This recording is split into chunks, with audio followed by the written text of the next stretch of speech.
Welcome to the Fantasy Audiobook Library, a sanctuary of stories where fan fictions come alive, where ancient legends echo from the East and Western worlds awaken with wonder. Settle in. Your journey begins now. Shadow Monarch in DC Chapter 1. Chosen by the unknown. Arthur leaned against the polished railing of the cruise ship, his eyes gazing out over the endless expanse of the ocean. The cool night breeze tugged at his clothes, carrying with it the faint scent of saltwater. He had always wanted to do this cruise across the open sea, free from the mundane grind of his everyday life. It was a dream he'd had for years, and now that it was finally happening, he couldn't help but feel a rush of satisfaction.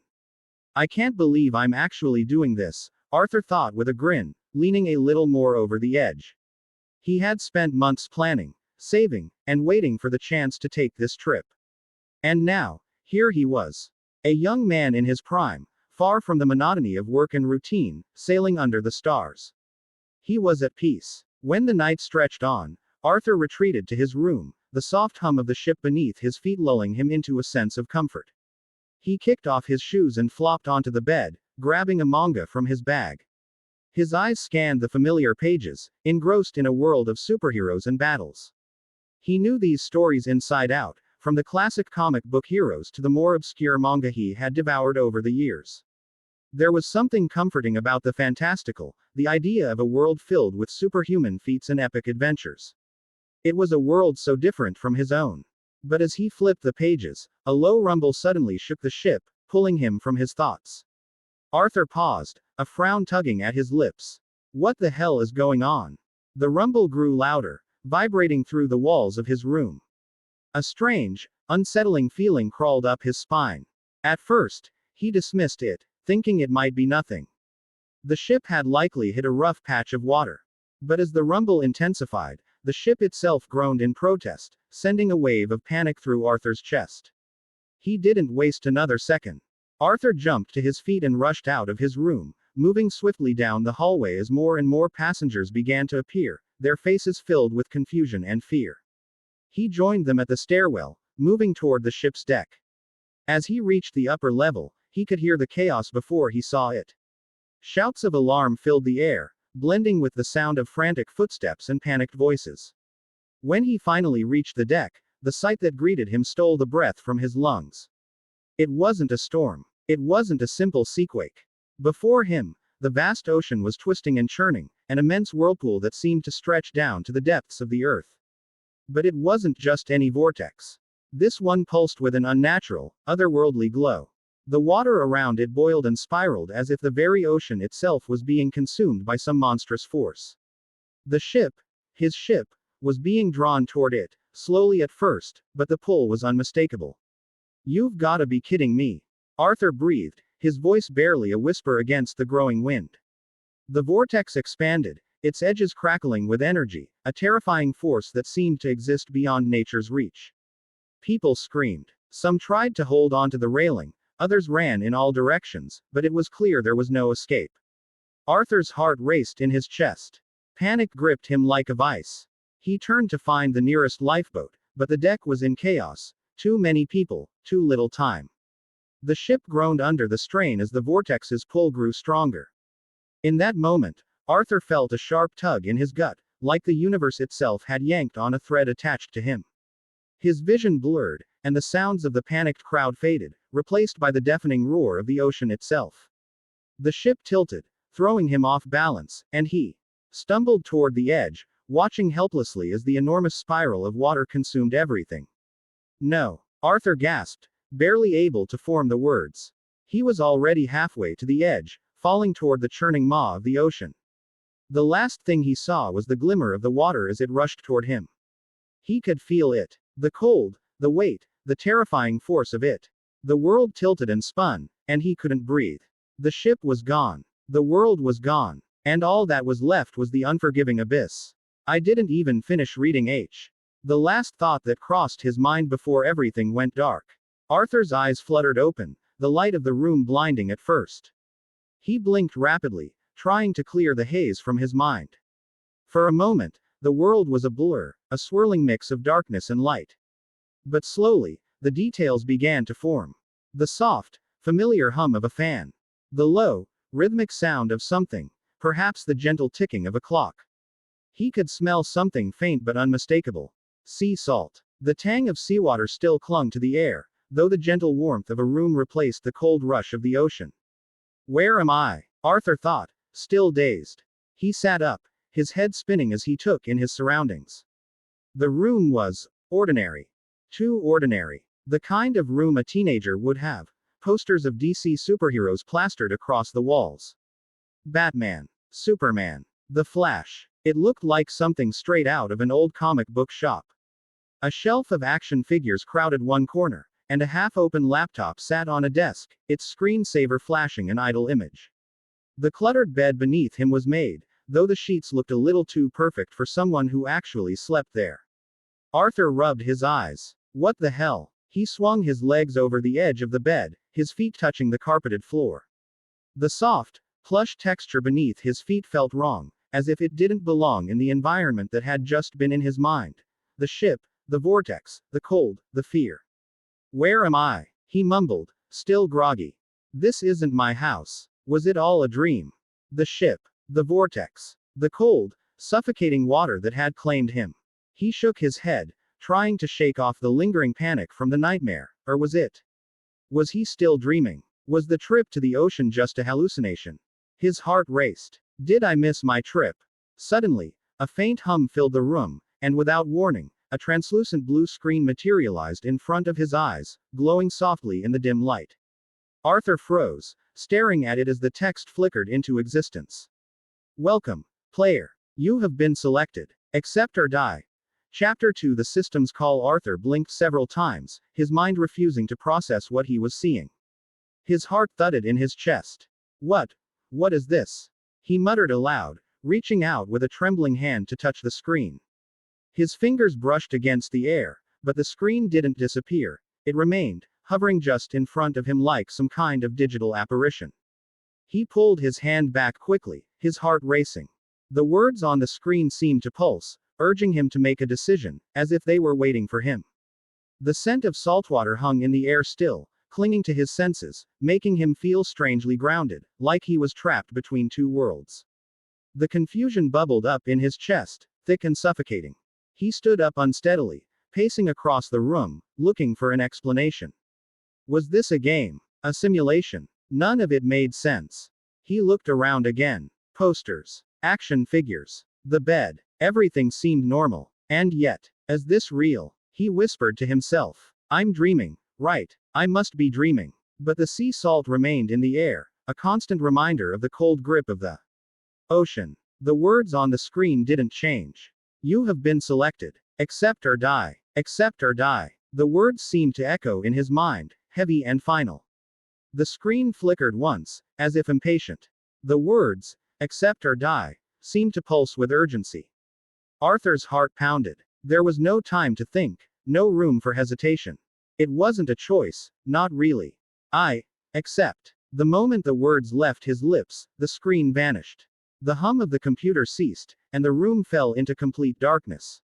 And then, the voice came. Awaken, chosen one. Thy journey begins now. Control the darkness that stirs within thee, or let it consume thy very soul. As Arthur's heart slowly settled, he exhaled a shaky breath, his mind still reeling from the strange situation he found himself in. Now that I'm a bit calmer, he muttered under his breath, trying to make sense of it all. I think I know what this is.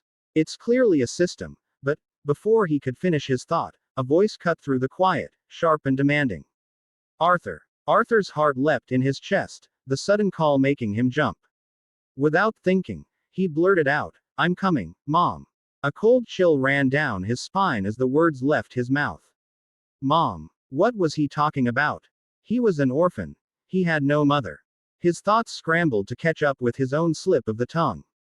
Before he could process it further, the door to his room flew open, and a woman stepped inside, her face a mix of exasperation and concern.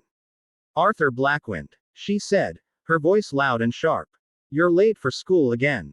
Get up. Arthur stared at her, his mind blank for a moment as confusion set in.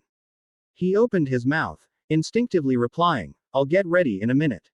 She sighed, her shoulders relaxing as she gave him a long look. Are you all right? You look like you've seen nightmares, and I mean, multiple ones.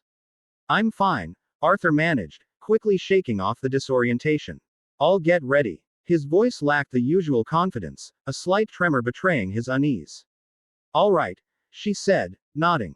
Don't take long. With that, she turned and left, closing the door softly behind her. Once the sound of her footsteps faded, Arthur slumped back into the bed, his mind whirling with questions. God, I really got teleported back in time, or maybe to another world. I don't know. He rubbed his temples, the weight of the situation settling heavily on him. But it will be weird to ask her these kinds of questions. How was he supposed to even begin? Shaking his head, he forced himself to focus. He needed to act like things were normal, at least for now. With a deep breath, he stood up and made his way to the bathroom. The mirror greeted him with the reflection of a face that seemed both familiar and completely alien. Arthur stared at the reflection, his white ashen hair falling messily around his face, his piercing blue eyes staring back at him with a strange sense of detachment. He had the face of someone younger, around 16 or 15 at most, though it was strikingly handsome in a way that still made him feel out of place. It was a face he recognized but didn't. The kind of face that belonged in a world where dreams and reality could blur. But what disturbed him the most was the feeling in his body. He felt weaker, like someone had wrapped chains around his limbs and was dragging him down. His arms felt heavy, as though he had been carrying weights just moments ago. It was as though his very muscles were sluggish, unwilling to obey him. He reached up to touch his face, the coldness of the glass against his skin grounding him, forcing him to confront the undeniable truth. Whatever had happened to him, it was real. Is this really me? He whispered to the mirror, the reflection. Offering no answers, Arthur pushed aside the lingering confusion, deciding that overthinking wouldn't solve anything. With a thought, he summoned the system interface, and in an instant, translucent panels materialized before him, glowing faintly in the air. His eyes widened slightly, though a small smile tugged at his lips as he took in the all-too-familiar layout. So, it's just like a game, but this one is familiar, he murmured, a strange mix of disbelief and amusement in his voice. Navigating the interface felt natural, almost instinctive, as if he had done it 1,000 times before. When he tapped on the Stats tab, the details appeared before him. Name: Arthur Blackwynd. Job: none. Title: none. Level: 1 fatigue, 50 HP, 100 megapixels, 10 strength, 20 health, 10 agility, 10 intelligence, 10 sense, 10 available ability points, 0 passive skill, tenacity level 1 skills, bloodlust level 1. Arthur scanned the stats, his eyes lingering on each section with growing excitement. A chuckle escaped him, low and disbelieving. I know these far too well, he muttered, shaking his head. It's the Shadow Monarch leveling system. When his gaze settled on the skills tab, his grin widened. Bloodlust. Huh, that's not something you'd expect at level 1. He tapped the skill's name out of curiosity. Leaning back against the sink, he crossed his arms, a triumphant smirk forming on his lips. Ha ha, I get it now. It's that kind of power, isn't it? This is too good to be true. Despite the thrill running through him, the reality of his situation hadn't changed. His smile faded slightly as he glanced around the bathroom, then back at the glowing interface. Although, he admitted to himself, I still have no idea where I am. Chapter 3: A World of Heroes and Lies. Arthur made his way to the dining room, still grappling with the oddity of his situation. It wasn't until he stepped into the expansive space, the polished wooden floors reflecting the soft glow of an ornate chandelier, that a new thought struck him. The house was massive. Too massive. The kind of place he'd only seen in magazines or TV shows back in his original life. His gaze swept over the elegant furnishings, the curated paintings on the walls, and the finely set table waiting for him. It was the epitome of wealth, and he apparently lived here. As he slid into a chair at the dinner table, he muttered under his breath, apparently, I'm a wealthy kid here. His mother appeared shortly after, carrying a steaming pot and setting it down with practiced ease. She eyed him curiously as she sat across from him. Took you a while, Mr. Arthur. Are you sure you're fine? Arthur schooled his expression, determined to appear nonchalant as he picked up his utensils.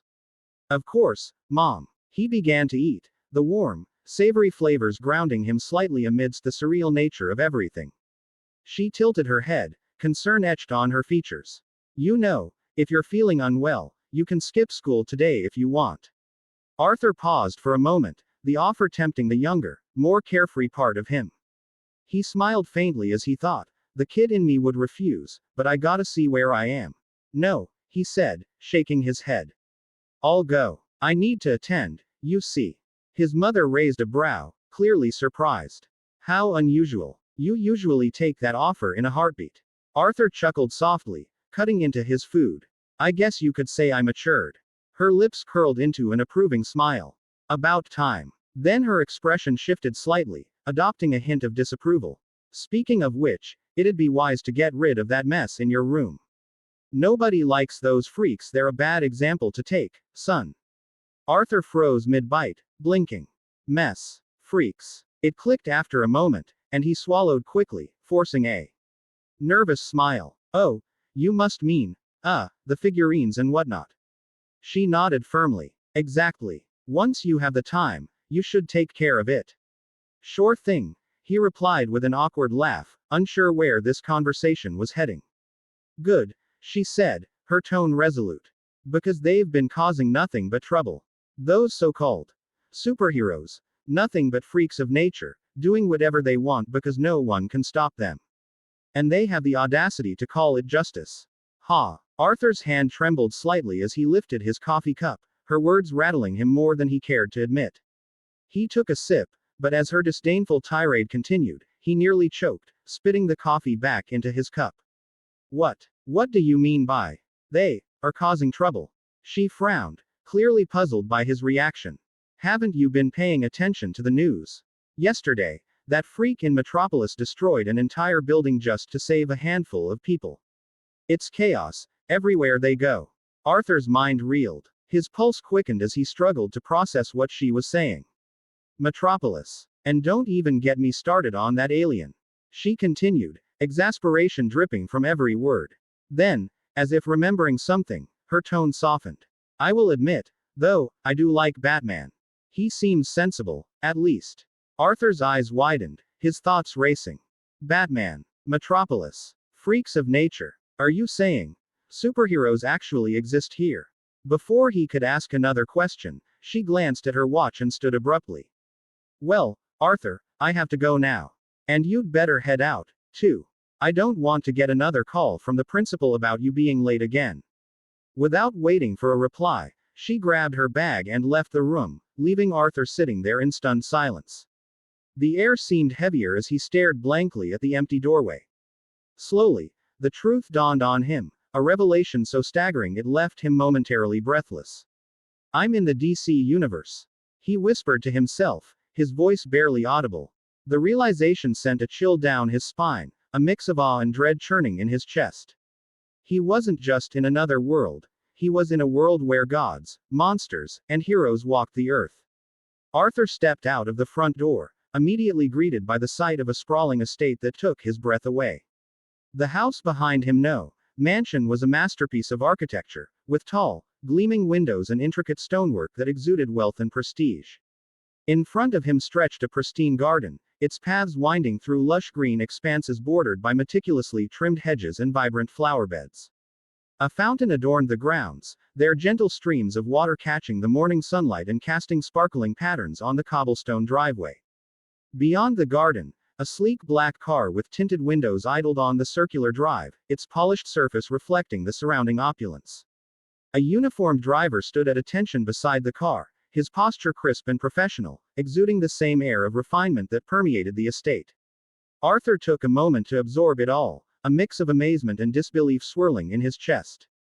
Damn, he muttered under his breath, his gaze sweeping the scene. We must be really rich. The driver noticed him and stepped forward, bowing slightly as Arthur approached. Good morning, Master Arthur, he greeted, his tone respectful but firm. You're late again. Miss isn't very pleased, you see. Arthur blinked, caught off guard by the title. Master Arthur. He quickly composed himself, nodding as he climbed into the car. Yeah, my bad, he said, trying to sound casual. As the driver closed the door and rounded the car, Arthur sank into the plush leather seat, his body instinctively relaxing against the luxurious comfort. The soft hum of the engine and the smooth glide of the car as it pulled onto the main road only added to the surreal experience. Arthur glanced out the window, watching the vast estate gradually give way to the outskirts of what he assumed was a wealthy neighborhood. Man, I can get used to this, he thought with a faint smirk, resting his elbow on the armrest. But his amusement was short-lived.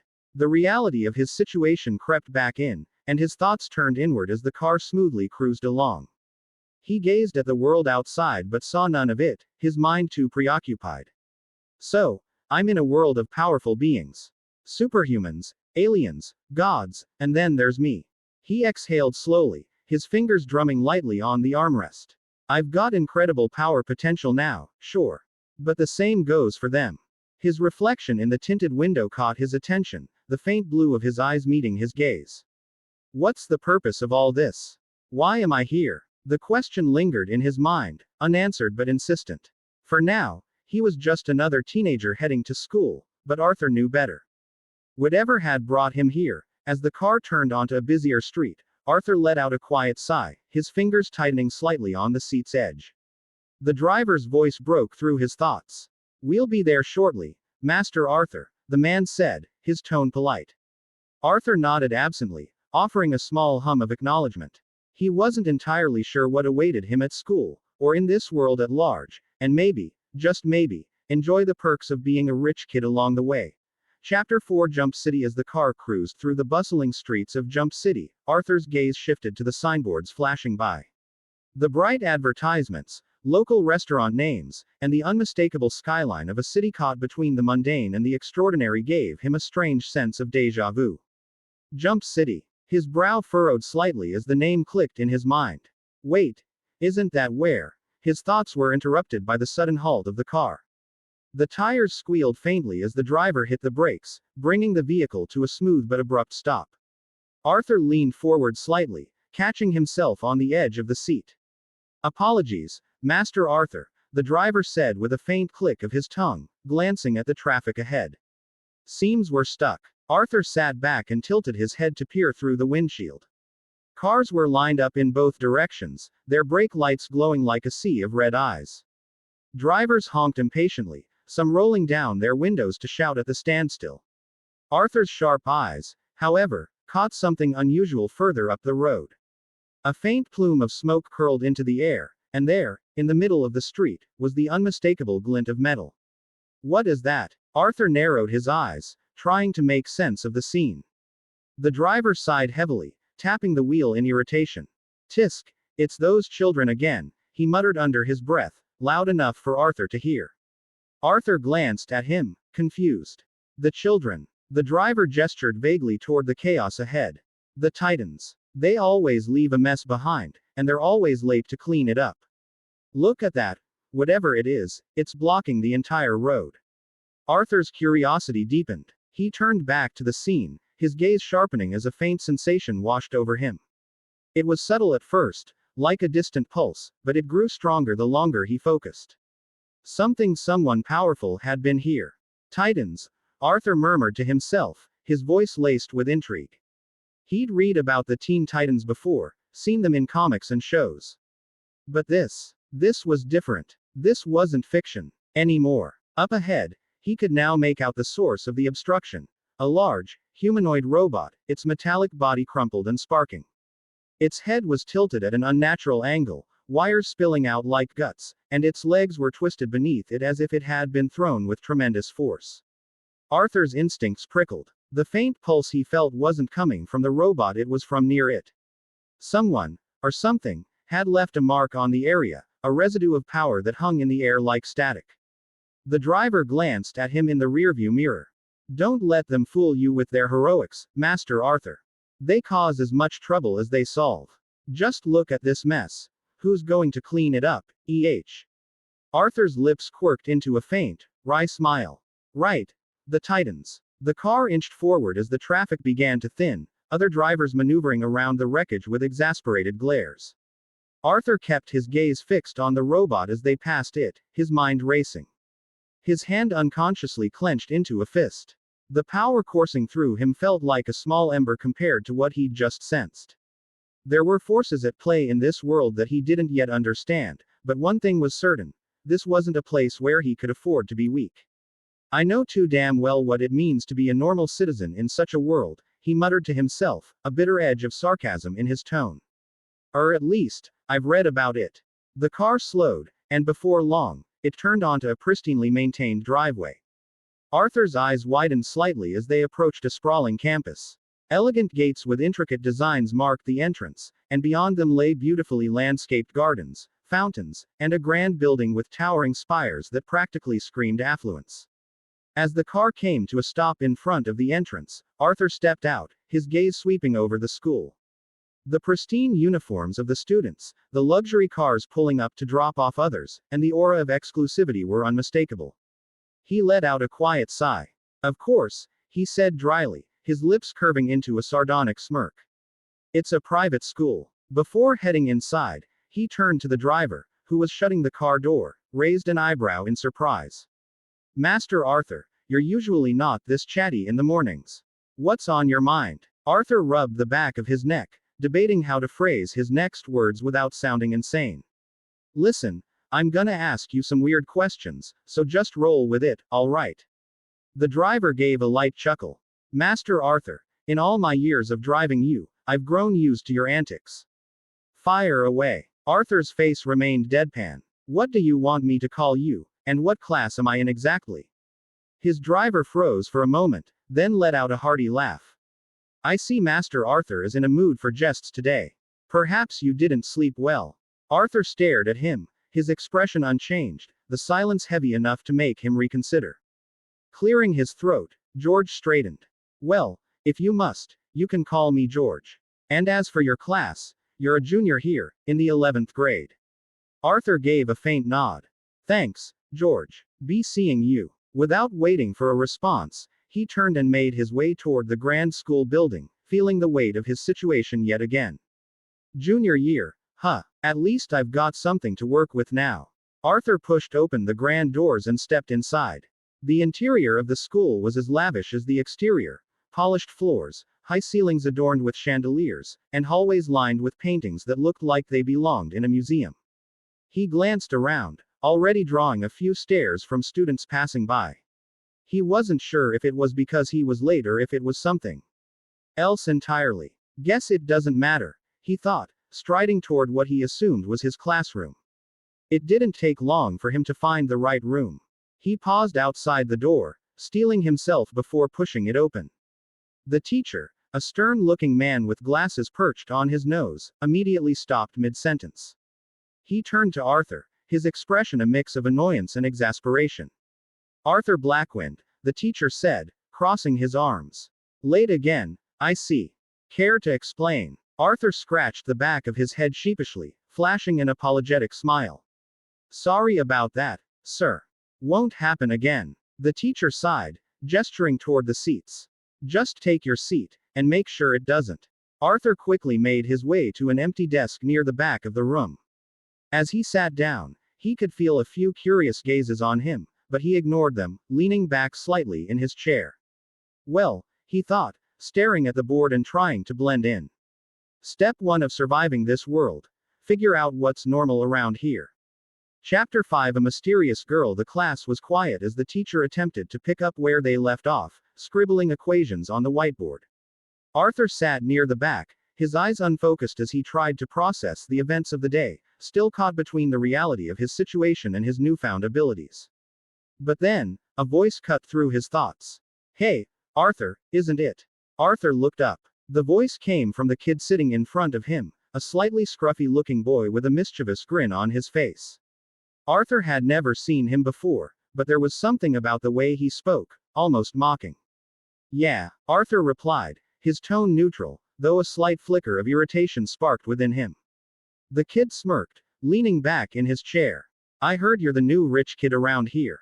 Must be nice, huh? Fancy house, fancy car, fancy everything. He trailed off, clearly enjoying the idea of getting under Arthur's skin. Arthur frowned, not in the mood for nonsense. His eyes narrowed, And without thinking, a dark, suffocating presence began to leak from him. His gaze locked onto the kids, and for a split second, he felt a strange surge of power. Bloodlust. The effect was instant. The boy's smug expression faltered as he froze, his pupils dilating in terror. The weight of Arthur's gaze alone felt like a suffocating force pressing down on him. He began to tremble, sweat breaking out across his forehead as a cold chill ran through his spine. In an instant, the boy's bravado shattered. His mouth opened and closed as if searching for air, and then, without a word, he bolted from his seat, sprinting toward the door. Monster! He screamed, his voice cracking as he ran, his legs stumbling in a frenzy of panic. The class went dead silent. Students exchanged confused glances, unsure of what had just happened. Wait, Lance! The teacher called, stepping forward to try and stop the runaway student, but it was too late. The door slammed shut behind him as he fled from the classroom, leaving everyone in stunned silence. Arthur blinked, momentarily frozen in place. Well, he hadn't meant to do anything, he didn't even realize he had activated it. But before he could think further, a system notification appeared before him, its eerie glow casting a shadow on his already bewildered thoughts. System notification. You have successfully used a skill. Conditions met to unlock daily quest. Arthur stared at the screen in disbelief as the information scrolled down. Quest info. Train to become a formidable combatant. Goals. Push-ups. 0-100 sit-ups. 0-100 squats. 0-100 run. 0-10 km. Quest failure. Penalties will be given accordingly. Arthur let out a breath, trying to suppress a groan.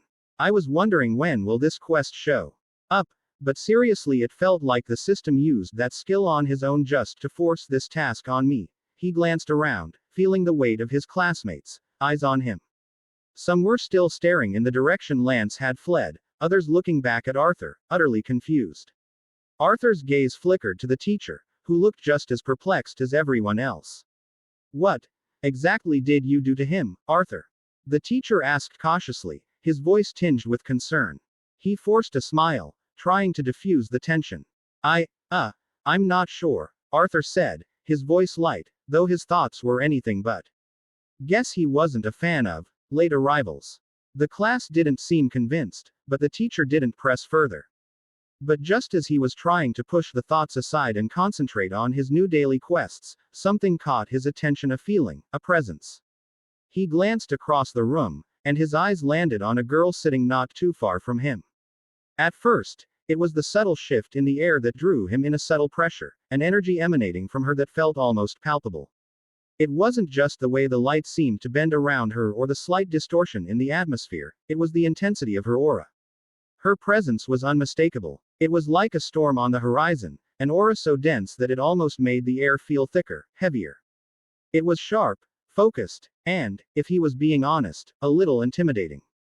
And yet, there was something oddly familiar about it. Arthur's heart skipped a beat as his sense stat picked up on the gravity of the energy surrounding her. His gaze met hers for a brief moment, just a fleeting second, but it felt like an eternity. She was glancing back at him, her eyes narrowed, as though she were sizing him up. There was no hostility in her look, but the weight of her gaze was enough to make the air crackle with tension. Her dark, intense eyes seemed to pierce through the veil of normalcy, almost as if she could see right into him. Arthur could feel it. This isn't normal. Is that who I think it is? A flash of recognition hit him, but the instinct was there, sharp and undeniable. The way she sat, the way she carried herself, the energy that radiated from her, it was unmistakable now. It's definitely her. Arthur shook off the thought, forcing himself to look away.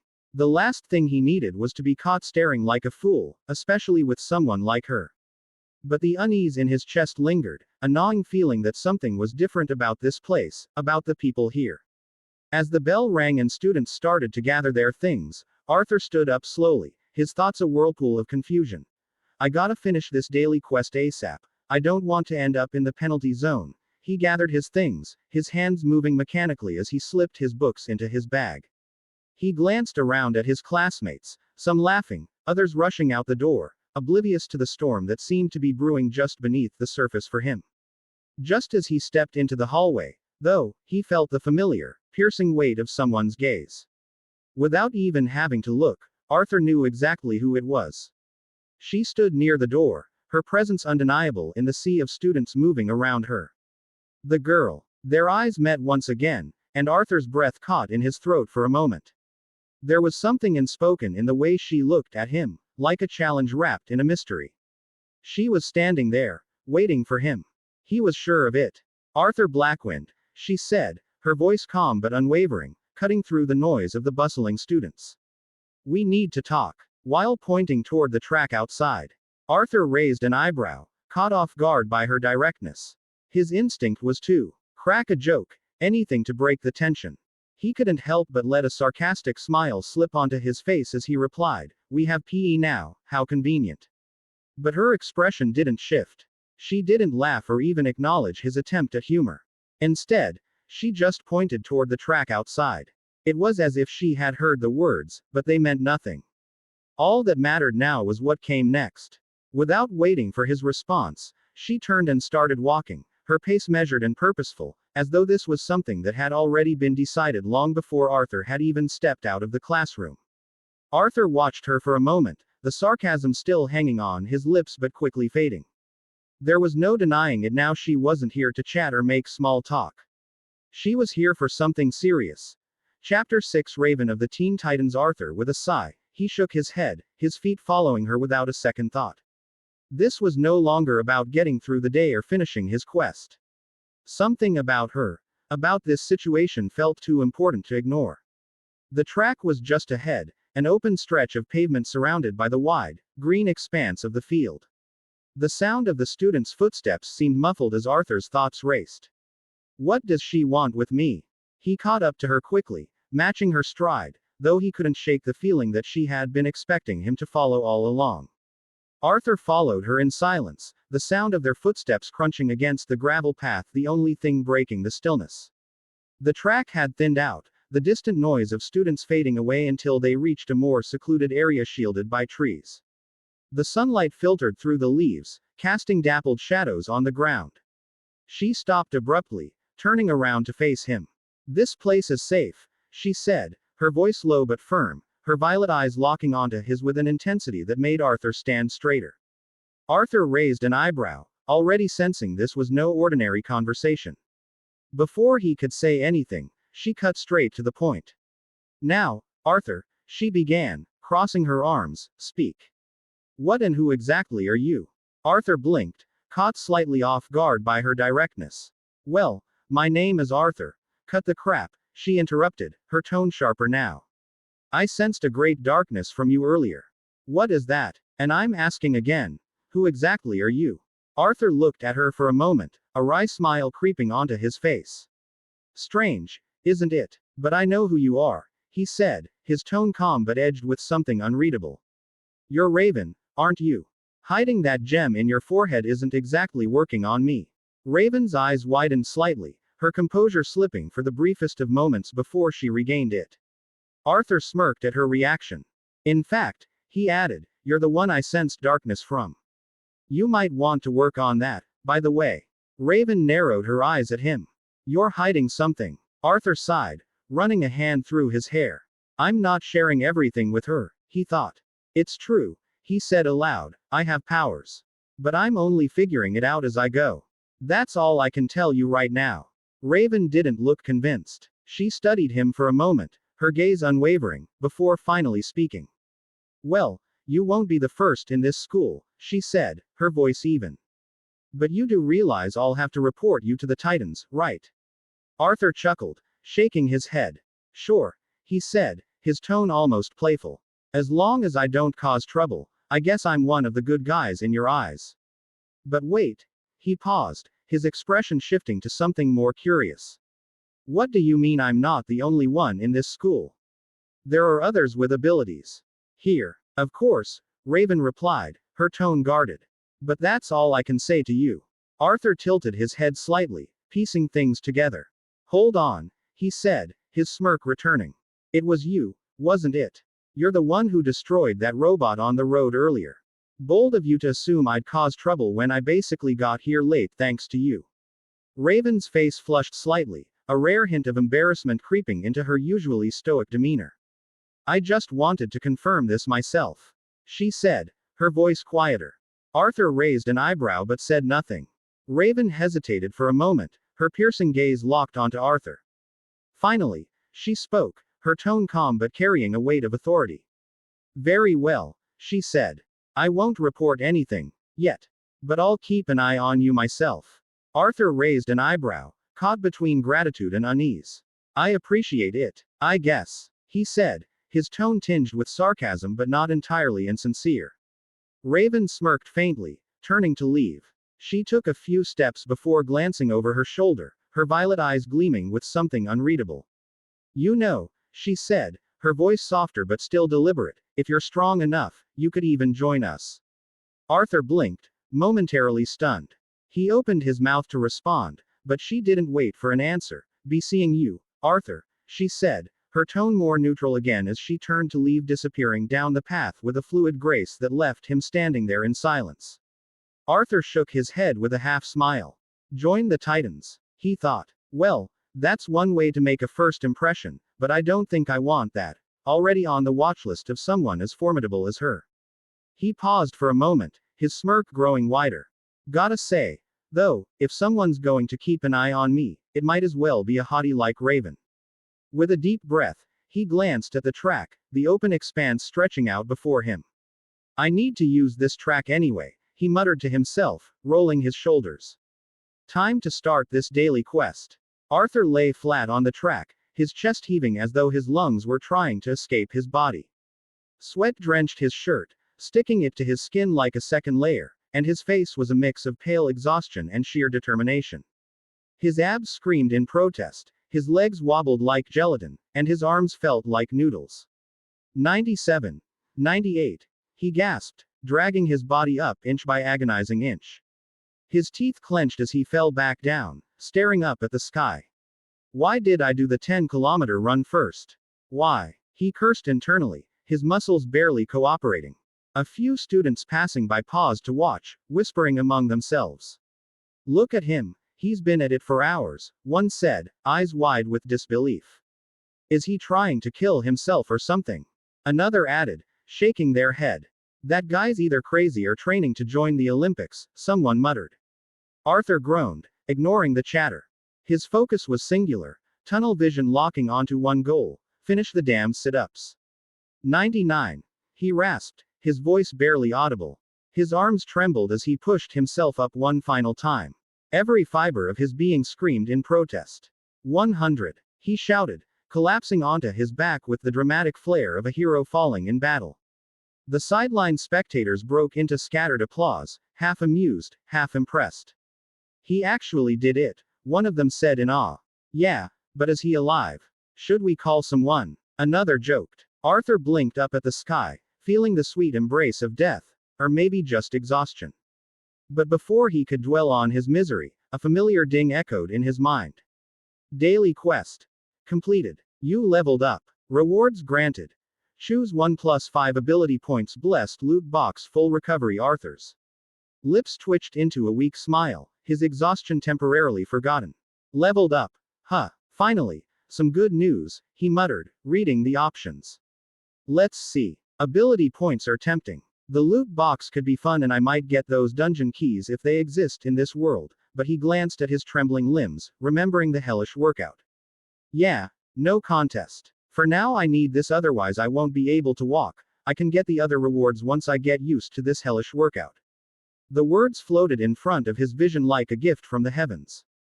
He let out a weak chuckle, his lips curling into a lopsided grin.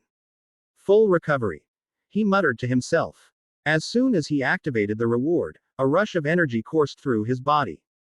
His aching muscles relaxed, his fatigue vanished, and he felt as if he had just woken up from the best nap of his life. Arthur sprang to his feet, startling the onlookers. What the hell? He was dying a second ago. One of them exclaimed. Is this guy a cyborg or something? Another asked, squinting suspiciously. Arthur smirked, rolling his shoulders. Not a bad warm-up, he said to himself, brushing the dust off his pants.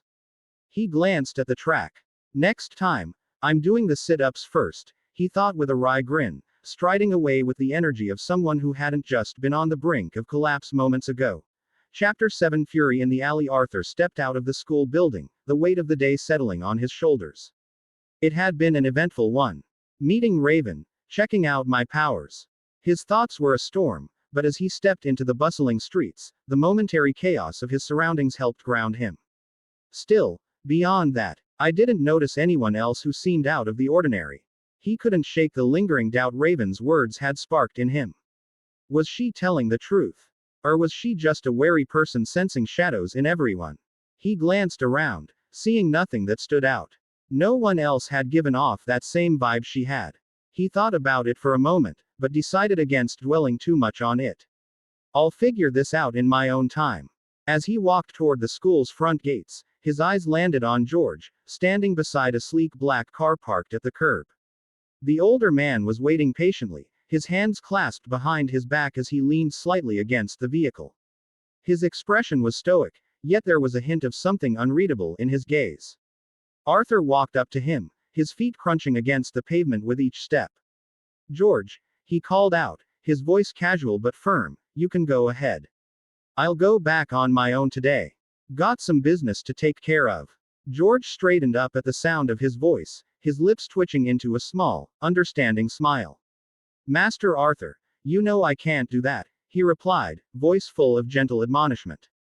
"Your mother would be very displeased." Arthur sighed, trying to hide the frustration that bubbled beneath the surface. "I insist. You don't have to worry about her." He gestured vaguely in the air, like it was nothing. "I'll be fine, really." George's smile grew slightly. "It's not your mother I'm worried about, Master Arthur. It's your brother," he said, his tone light but with a tinge of concern. Arthur blinked, his steps faltering for a moment. Brother. He hadn't thought about it much, the mention of a sibling was very strange. "Guess it makes sense. I would have some here," but as quickly as the thought came, it was gone. Arthur shook his head slightly, clearing his mind. "Oh well," he muttered to himself, watching as George bowed his head politely and slipped into the car, driving off down the road. Arthur stood there for a moment, watching the car disappear into the distance, before turning to take in the view of the city around him. The towering buildings, the neon lights flashing from shop windows, the busy sidewalks filled with people hurrying to and from their destinations, it was overwhelming, in a way. The sense of normalcy in the chaos of it all. This city, it's so big. And so loud. He walked slowly, letting the sights, sounds, and even the smells of the urban sprawl sink in. "I need to get more familiar with my surroundings. This place feels alien." As he walked, though, his mind drifted. "Still, everything looks like where I'm from. Ordinary, for a place where superhumans walk." His senses were already alert to his surroundings, but it didn't take long for the dark side of the city to present itself to him. The more he observed, the more he began to notice crime. Everywhere. People in hurried conversations, their words sharp and clipped.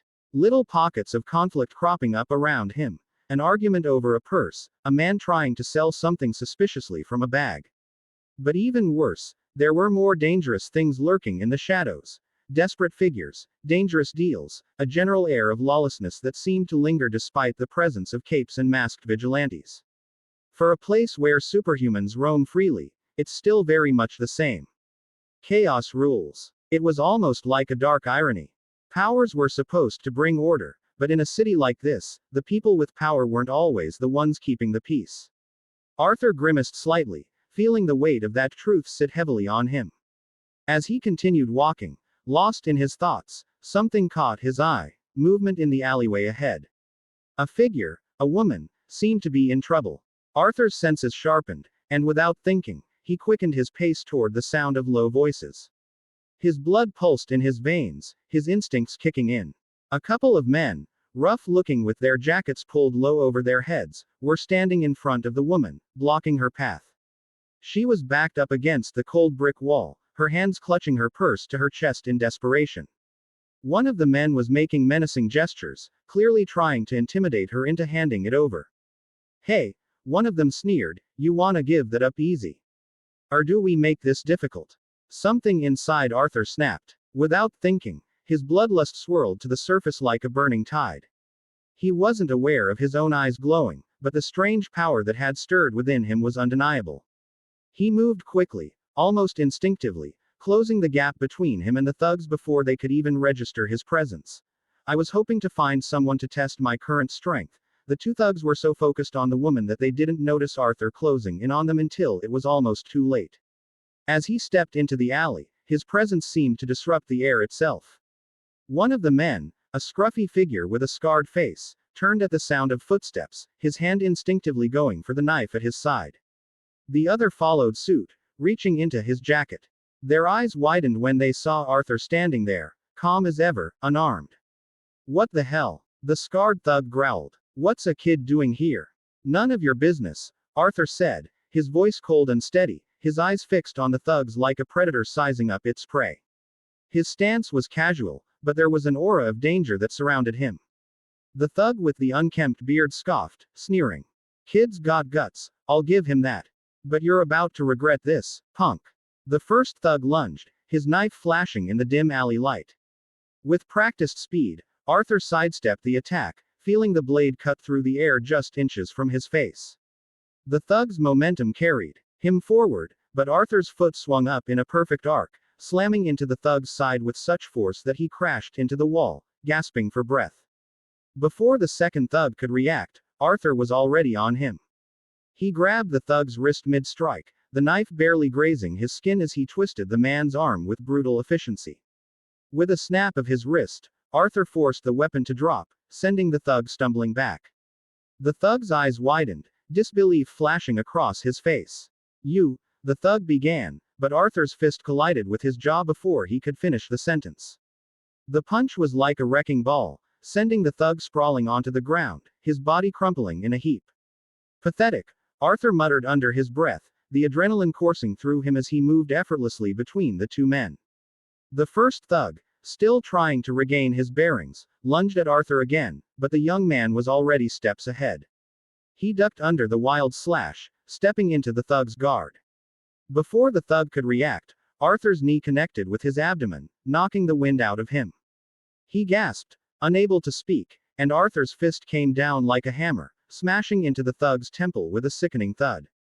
"Bastard!" the second thug yelled, stumbling to his feet with a feral snarl. He grabbed a nearby bottle and swung it at Arthur's head. Arthur ducked, then sidestepped, letting the thugs swing past harmlessly by.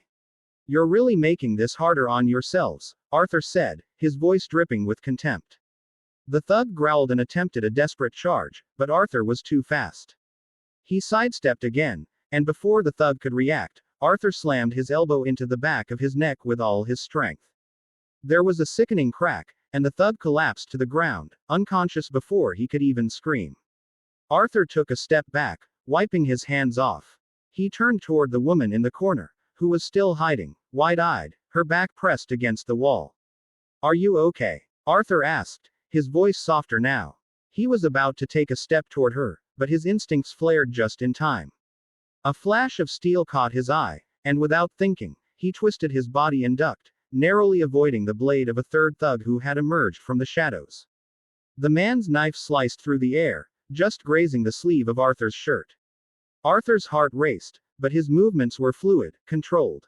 He shifted his weight, using his agility to his advantage. He spun around, grabbed the thug's wrist mid-swing, and with a sharp twist, he snapped the man's neck with a brutal, practiced kick to the back. The thug crumpled to the ground like a ragdoll, lifeless before he even hit the pavement. Chapter 8. The bane of the unworthy. Arthur stood over him, breathing slightly heavier now, but still calm. His eyes moved back to the woman, who was now staring at him with a mix of awe and fear. The alley was silent once more, save for the distant hum of the city and the soft, panicked breathing of the woman. Arthur walked over to her, his expression unreadable. "You okay?" he repeated, his tone gentler now. She nodded, her voice shaky. I don't know what to say." "Don't mention it," Arthur said, glancing down at the thugs. "I was just passing through." He turned away, his senses alert, but before he could leave, something caught his attention. He looked over his shoulder one last time. "Just be careful next time," Arthur said with a slight nod, his eyes softening for a moment before he disappeared into the shadows of the alley, leaving the woman in stunned silence behind him. Arthur paused in his tracks as a new notification flickered across his vision, glowing faintly in the dimly lit street. Title earned. Bane of the unworthy. Description: your actions have marked you as a harbinger of retribution. Criminals and wrongdoers tremble in your presence. Attack power against thugs and evildoers increased by +20%. He exhaled sharply, muttering to himself, Bane of the unworthy, huh. Sounds dramatic, but I guess it fits. Another notification followed, demanding his attention. New reward unlocked. Weapon selection: choose your weapon. Gauntlets of the Lowborn Dagger, of the Lowborn Sword, of the Lowborn Greatsword, of the Lowborn. Arthur's eyes immediately landed on the last option. His lips curled into a small smirk. A greatsword, huh, now that's my kind of style. Big, bold, and intimidating. He selected it without hesitation, and a faint shimmer of light appeared before him. Slowly, a massive blade materialized, its hilt wrapped in dark leather, with intricate carvings running along the blade's length. Despite its size, it looked perfectly balanced, exuding raw power. The system chimed again. You have equipped Greatsword of the Lowborn. Description: a weapon forged for those who rise from nothing to challenge the mighty. Wielded with pride, it symbolizes strength through hardship. Arthur took hold of the weapon. It felt cold and heavy in his hands, but he knew instinctively that it could deliver devastating force with ease. Yet, something about the name made him pause. Of the Lowborn, he thought, his smirk fading. Turning the weapon over in his hands, he said quietly to himself, how ironic. In this world, I'm highborn, living in a mansion, attending a private school, and driven around in a fancy car. Yet the system gives me a weapon that screams, rise from nothing. What are you trying to say, huh? Arthur took a deep breath, gripping the massive greatsword in his hands as he admired its intricate design. The blade seemed to hum faintly with latent power, and for a moment, he couldn't help but marvel at the craftsmanship. But then reality hit him. Yeah, this thing is awesome, but walking around with a massive sword on my back. Not exactly subtle. With a thought, he accessed his system interface and focused on the weapon. The blade shimmered, dissolving into particles of light before vanishing entirely. Weapon stored in system inventory. Arthur flexed his empty hands, feeling the weight of the weapon disappear. Handy. I need to fight more, but one casualty for the day is enough. I can't make myself the target of justice. This early on, Arthur paused in the middle of the street, pulling his attention inward. His fingers flicked through the system interface as his mind began to process the changes. A steady hum of energy surrounded him, the quiet rhythm of his growth settling in as he focused on the stats screen. Name: Arthur Blackwynd. Job: none. Title: Bane of the Unworthy. Level: 4 Fatigue, 0 HP, 350 megapixels, 250 Strength, 23 greater than 30 Health, 12 greater than 15 Agility, 11 greater than 13 Intelligence, 11 greater than 13 Sense, 11 greater than 13 Available ability points, 6 greater than 0 Passive skill, Tenacity level 1 skills, Bloodlust level 1. Arthur's lips twitched upward as he glanced at the stats, nodding in approval. Strength for now. I've got to make sure I can at least do my daily quest without dying, he muttered to himself. And the rest can wait. Once I unlock my shadow powers, I'll focus on mana and the other specifics. But for now, he allocated the 6 available ability points into strength. As he confirmed the changes, he could feel a surge of power running through his muscles. The weight on his body felt lighter, like he'd just shed an invisible burden. Much better, Arthur thought, a sense of satisfaction filling him as he looked at his newly enhanced stats. This should make those damn sit-ups and running a little less tortuous. He took a moment to mentally catalog the changes.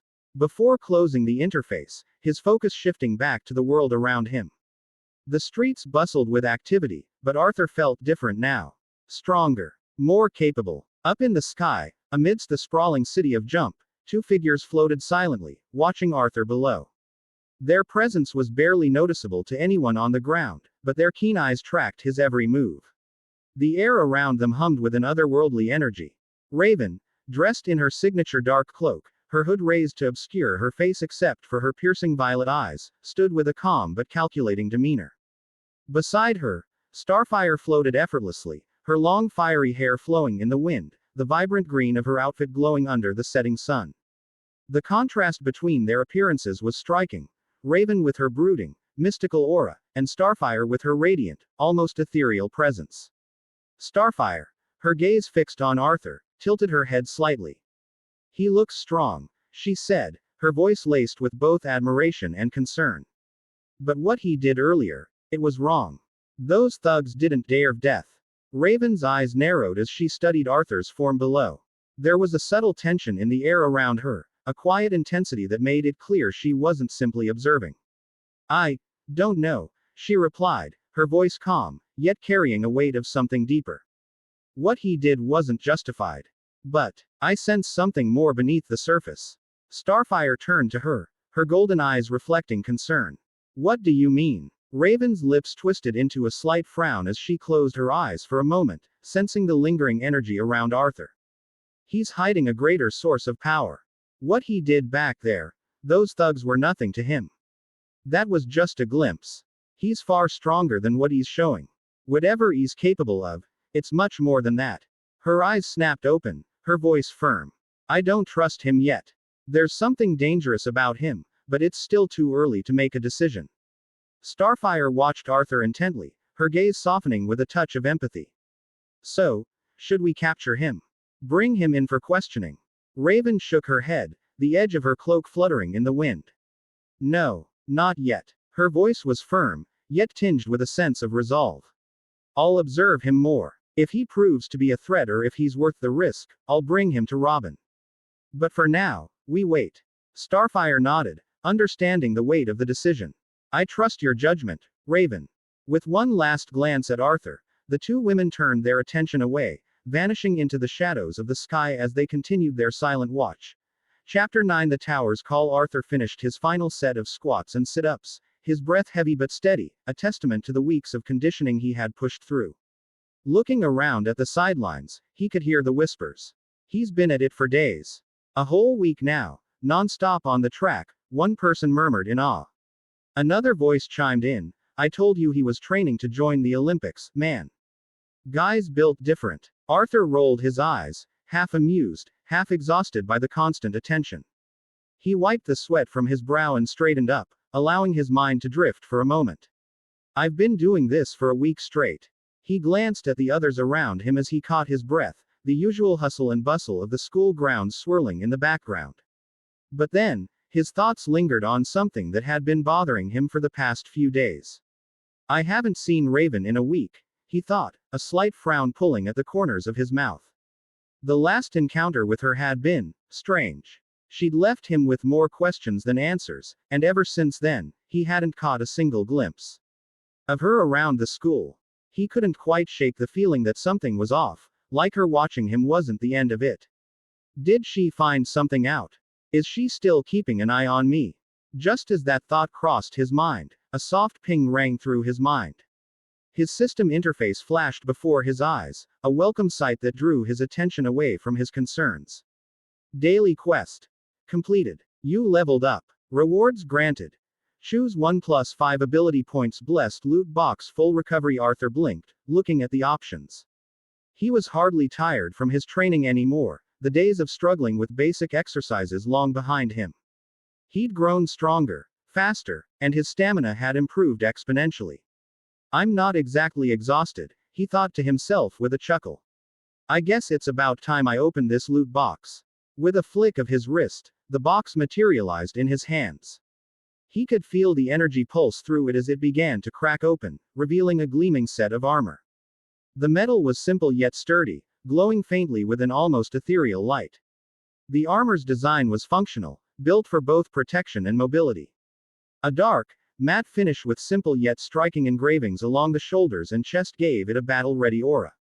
Knight of Azeroth armor set. Increases defense and health by +200. Arthur ran his fingers along the edges, impressed. Interesting name. Dear system. He mused. The armor would definitely serve its purpose, he thought, especially in a world where danger lurked around every corner. Guess I can expect some connection to this world in my items. He slipped the armor into his system inventory, satisfied for now. But there was more to come. A key glimmered within the loot box, and his eyes widened as he read the name of the dungeon it unlocked. Key to Dimensional Dungeon. Tower of Fate can be used in the abandoned slums of Jump City. Arthur felt the weight of the key's significance. Tower of Fate. His heart quickened, a sense of urgency pressing down on him. This was it. The next step. He didn't know exactly what lay beyond, but his instincts told him it was something important. Something that would push him further toward understanding his purpose here, and perhaps, even reveal more about the world he had been reincarnated into. This better be the one I need right now. With a mental command, Arthur allocated his ability points, feeling the surge of power as his stats grew stronger. He focused mainly on boosting his strength further. Even though his health and agility had seen improvement, he knew that the key to tackling what was ahead would lie in his raw power. Once done, he could feel the weight of the choices he made in his mind. No more wasting time. The Tower of Fate was calling to him, and he was ready to answer. I can't waste any more time, Arthur muttered, determination flooding his veins. I need to unlock that power now. Arthur moved swiftly through his room, packing essential items into a small, weathered bag. A few days' worth of non-perishable food, a water bottle, and a couple of sturdy, worn-out tools. The reality of his upcoming journey to the Tower of Fate was beginning to settle in. He'd need supplies to survive the trials ahead, whatever they might be. The last few days had passed in a blur of training, leveling up, and confronting his purpose. Now it was time to take that next step. As he folded an extra set of clothes into the bag, the sound of footsteps caught his attention. His mother appeared in the doorway, her brow furrowed as she looked at him, eyes scanning his preparations. Arthur, where are you going, packing like that? She asked, her voice a mix of concern and curiosity. Arthur straightened up and turned to face her, offering a casual smile that didn't quite reach his eyes. Just a trip I planned, Mom. Nothing major. His mother looked at him for a long moment, her expression unreadable. There was a slight hesitation in her eyes before she let out a quiet sigh. A trip? Huh? Well, be careful, okay. She gave him a soft smile, though something about it seemed distant, as if she didn't quite understand the changes in her son. You've changed a lot lately. Arthur didn't comment on that. He had changed, and he knew it. In a world like this, it was either adapt or get left behind. But he didn't want to dwell on the past. His mind was too focused on what lay ahead. As he zipped up the bag, ready to leave, he glanced at his mother again, his curiosity getting the better of him. Hey, Mom, about my brother, you said he's busy, right? His mother's expression shifted, a shadow crossing her face. Oh, you know already. She sighed, looking down for a moment as if weighing how much to say. Your brother rarely comes back home these days, he's always tied up with running the company. You know how it is. She paused before adding, he's just busy with his responsibilities. Arthur didn't press further. Something about his brother's absence never quite sat right with him, but now wasn't the time to dig deeper into family matters. He nodded and muttered, all right. Inwardly, however, a small, nagging thought lingered. Why do I feel like something strange is going on with my family? His brother's absence felt like more than just work, and his mother's distant tone raised more questions than answers. But the time for those thoughts would come later. Right now, there was a greater, more pressing matter to deal with. All right, I'll be leaving now, Arthur said, his voice steady, even though his mind was swirling with uncertainty. His mother nodded, offering a soft but reassuring smile. Take care of yourself, Arthur. And remember, be safe. As he stepped onto the streets, he couldn't shake the feeling that the world around him was about to shift again. The abandoned slums of Jump City. Arthur thought to himself as he made his way toward the outskirts of the city. It was there that he'd begin his journey. His mind raced, full of thoughts and questions about what awaited him. The air was thick with a heavy, stagnant energy, the kind that only places left forgotten by time could hold. And yet, he didn't hesitate. This was the place where his journey would truly begin. The faint hum of the key in his pocket grew louder with every step. Arthur's fingers brushed the cool metal, and a strange sensation washed over him. The air felt charged, like static before a storm. His heart picked up pace, a familiar excitement bubbling in his chest. This was it. He could feel it. The unmistakable pull of destiny. Chapter 10 The 100 Floors of Fate. As Arthur reached the heart of the abandoned slums, the silence around him was deafening. The decaying ruins of the forgotten district loomed on all sides, their jagged edges silhouetted against the faint glow of distant city lights. The faint hum of the key in his pocket grew louder, resonating deep in his chest. His steps slowed, his eyes scanning the empty space around him. "This must be it," he muttered, his voice barely above a whisper. Taking the key out of his pocket, he stared at it for a moment. It felt warm to the touch, pulsing softly like it was alive. But there was no gate, no door, nothing to unlock. Just empty air. He frowned. "I guess I am supposed to just." Almost instinctively, he raised the key and waved it in front of him. As it moved through the air, a sudden resistance stopped it in its tracks. Arthur froze. There was nothing there. No visible surface, no doorway, yet the key felt like it had slotted into an invisible lock suspended in midair. "Well, I expected something different," Arthur said, blinking in surprise. Taking a deep breath, he twisted the key. The moment he did, a sharp click echoed through the space, followed by a low rumble that seemed to shake the very air around him. Light flared from the tip of the key, spreading outward in rippling waves. The air in front of him shimmered and warped, folding in on itself until an ethereal portal emerged. The swirling vortex pulsed with vibrant colors, electric blues, fiery oranges, and deep purples, all twisting and turning in an endless dance. Arthur could feel the sheer energy radiating from it, a tangible force that made the hair on his arms stand on end. He took a step back, momentarily overwhelmed by the sight. The portal thrummed like a heartbeat, steady and powerful, as though beckoning him forward. Arthur smirked, gripping the key tightly. "Guess this is it. No turning back now." With a single step, he moved forward, the portal's light engulfing him. As he passed through, he felt a rush of energy flood his senses, a strange mix of exhilaration and disorientation. The world shifted around him, the slums disappearing in an instant. When he emerged on the other side, he found himself standing in a vast, otherworldly chamber. The air was dense, almost oppressive, and the ground beneath his feet was smooth and cold, like polished obsidian.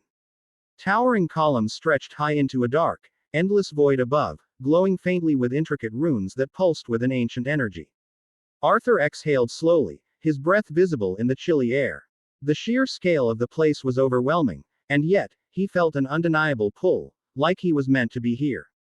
"Time to find out what my real purpose is in this place," he said to himself, his voice echoing softly in the vast emptiness. As Arthur took his first cautious steps into the vast chamber, a sudden shift rippled through the air. The towering obsidian columns and ancient runes dissolved like smoke, revealing a twisted mirage of the city he'd just left. The slums were back, or so it seemed. Crumbling buildings stretched around him, but their edges were jagged and unnatural, the shadows they cast far darker than they should have been. The faint flicker of streetlights sputtered in the eerie stillness, casting long, distorted silhouettes that danced like specters. A deafening silence blanketed the area, thicker than any fog. It wasn't the kind of silence that brought peace. It was oppressive, unnatural, as if the world itself were holding its breath, waiting for something to happen. Arthur's instincts screamed at him, and he wasted no time. With a swift motion, he summoned the greatsword of the lowborn, its blade gleaming faintly as if it, too, felt the tension. The weight of it in his hands was reassuring, a reminder that he wasn't defenseless, no matter how hostile this place felt. Then, it came, a low, guttural hum that resonated all around him. His system interface blinked into view, accompanied by a cold, monotone voice that seemed to echo from the very fabric of the air. "System notification, welcome to the Tower of Fate. Only the worthy shall conquer this place. 100 floors of torment, peril, and judgment await you. Progress is marked by blood, and retreat is not an option. To escape, you must slay the guardian at the end of every 10th floor. Fail, and you will join the countless souls who have perished here, their dreams and ambitions forever lost. Your performance will determine your job and its rank." Arthur's grip on the sword tightened as the voice continued, its tone dripping with menace. "Here, strength is tested. Here, resolve is shattered. Enter as a warrior, leave as a legend, or not at all." The notification vanished as abruptly as it had appeared, leaving Arthur alone in the haunting stillness once more. His pulse quickened, though he forced himself to exhale, calming the storm of thoughts swirling in his mind. "Well, isn't this dramatic?" he muttered, glancing at the sword in his hands. His voice carried a dry sarcasm, but his eyes burned with a fierce determination. Arthur raised his head, his gaze sweeping over the unnatural cityscape. His senses were on high alert, every shadow and faint rustle feeling like a potential threat. But instead of fear, an odd sense of exhilaration coursed through him. Very well, he said aloud, his voice steady and resolute. I was planning to go wild here anyway. Arthur took cautious steps forward, his greatsword resting heavily on his shoulder. The eerie silence of the distorted city weighed on him like a physical force. His eyes scanned the surroundings, sharp and unyielding, but there was nothing to hint at immediate danger, just the unsettling stillness and flickering lights. Then, in the distance, he saw them. At first, they appeared normal, ordinary people walking aimlessly along the fractured streets, their postures loose, their movements almost casual. Arthur frowned, tilting his head as he observed them. Something didn't sit right. He stopped in his tracks as they all, at once, froze. Every single head turned toward him, their movements unnaturally synchronized. Their lifeless, hollow eyes locked onto him, and the air seemed to grow colder. Arthur blinked, gripping the hilt of his greatsword tighter. Well, that's creepy, he muttered under his breath. For a heartbeat, no one moved. The only sound was the faint hum of energy in the distorted atmosphere. Then, as if some invisible command had been given, they all broke into a sprint, rushing toward him with feral intensity. The distance between them evaporated in seconds, and Arthur's sharp eyes caught the weapons they carried. Rusty knives, broken pipes, shattered bottles, and even jagged planks of wood, all crude, improvised tools that screamed desperation and violence. The strangest part, their faces, twisted into grotesque, exaggerated expressions of rage and hunger, they looked less like humans and more like hollow vessels, puppets driven by something primal and sinister. Arthur adjusted his grip on his greatsword, lowering it in preparation. Really creepy, he said with a grimace, his voice dry despite the tension mounting in his chest. Chapter 11. A familiar laugh. The first wave was nearly upon him. Their footsteps were erratic, their wild shrieks growing louder. Arthur steeled himself, planting his feet firmly on the cracked asphalt. The blade of his greatsword caught the faint light, casting a sharp glint that seemed to warn the oncoming horde. Arthur's first swing with the greatsword of the lowborn was both calculated and brutal. The blade arced through the air with deadly grace, slicing cleanly through the first charging enemy as though they were nothing more than paper. The figure dropped without a sound, and Arthur's feet shifted seamlessly into his next stance, his movements almost instinctual. The next opponent came at him with a rusted pipe, its jagged edges aimed for his head. Arthur tilted his body slightly, the attack narrowly missing him. His free hand shot out, grabbing the attacker by the wrist, twisting it with such force that a sickening crack echoed through the air. Without hesitation, he drove the pommel of his greatsword into their chest, sending them sprawling backward. This feels familiar, Arthur muttered to himself, his voice low amidst the chaos. He sidestepped another assailant, spinning with the momentum and using the flat of his blade to knock them clean off their feet. The sound of footsteps, dozens of them, pounded toward him, but he remained unnervingly calm. The blade became an extension of his body, every swing, every thrust guided by an almost otherworldly expertise. The enemies fell like wheat before a scythe, each strike precise and devastating. Arthur ducked under a wild swing from a makeshift club, retaliating with a swift kick that sent his opponent crashing into two others. As the horde thinned, Arthur switched it up. When another enemy lunged at him with a broken shard of glass, he met them head-on with his bare hands. His fist collided with their face, the impact loud and bone-crunching. Another approached from his side, but Arthur pivoted smoothly, elbowing them in the throat before spinning and slamming the greatsword down onto a third. This feels like home, Arthur said under his breath, the revelation startling even him. His body moved like it had been trained for decades, like he'd been forged for this very moment. The horde didn't stop. By the time he reached the outskirts of level 2, the enemies began to change. No longer resembling humans, they were deformed, their bodies twisted and unnaturally bulky. One such figure, with grotesque muscles bulging unevenly across its arms and shoulders, roared as it charged him. Arthur held his ground, narrowing his eyes as the creature swung a massive arm down at him. He sidestepped at the last second, the ground cracking where the blow landed. Arthur's greatsword slashed upward in a smooth motion, carving deep into the creature's exposed torso. Blackened blood sprayed from the wound, but the thing didn't fall immediately. "So you're tougher," Arthur said with a smirk. "Good. I was starting to get bored." The creature roared again, swinging its other arm wildly. Arthur leapt backward, avoiding the attack before closing the distance with a swift lunge. With a powerful two-handed grip, he drove the blade through the creature's chest, twisting it with brutal efficiency before yanking it free. The monster toppled over, lifeless. By the time he reached level 5, Arthur was drenched in sweat but wore a grin. The enemies were no longer recognizable as human, hulking beasts with jagged claws, glowing eyes, and distorted forms. One lunged at him, faster than the rest, its claw aimed directly for his throat. Arthur ducked low, the claw grazing his hair. With a quick step forward, he slammed the hilt of his sword into the creature's jaw, stunning it. He followed up with a powerful upward slash that severed its arm clean off. Another monster, larger than the last, swung a massive club down toward him. Arthur rolled to the side, the club shattering the ground where he'd just been standing. Without hesitation, he sprang to his feet, driving the tip of his blade into the beast's side and slicing horizontally, tearing through its thick flesh. "Stronger," Arthur noted aloud, his breath heavy but his grin unwavering.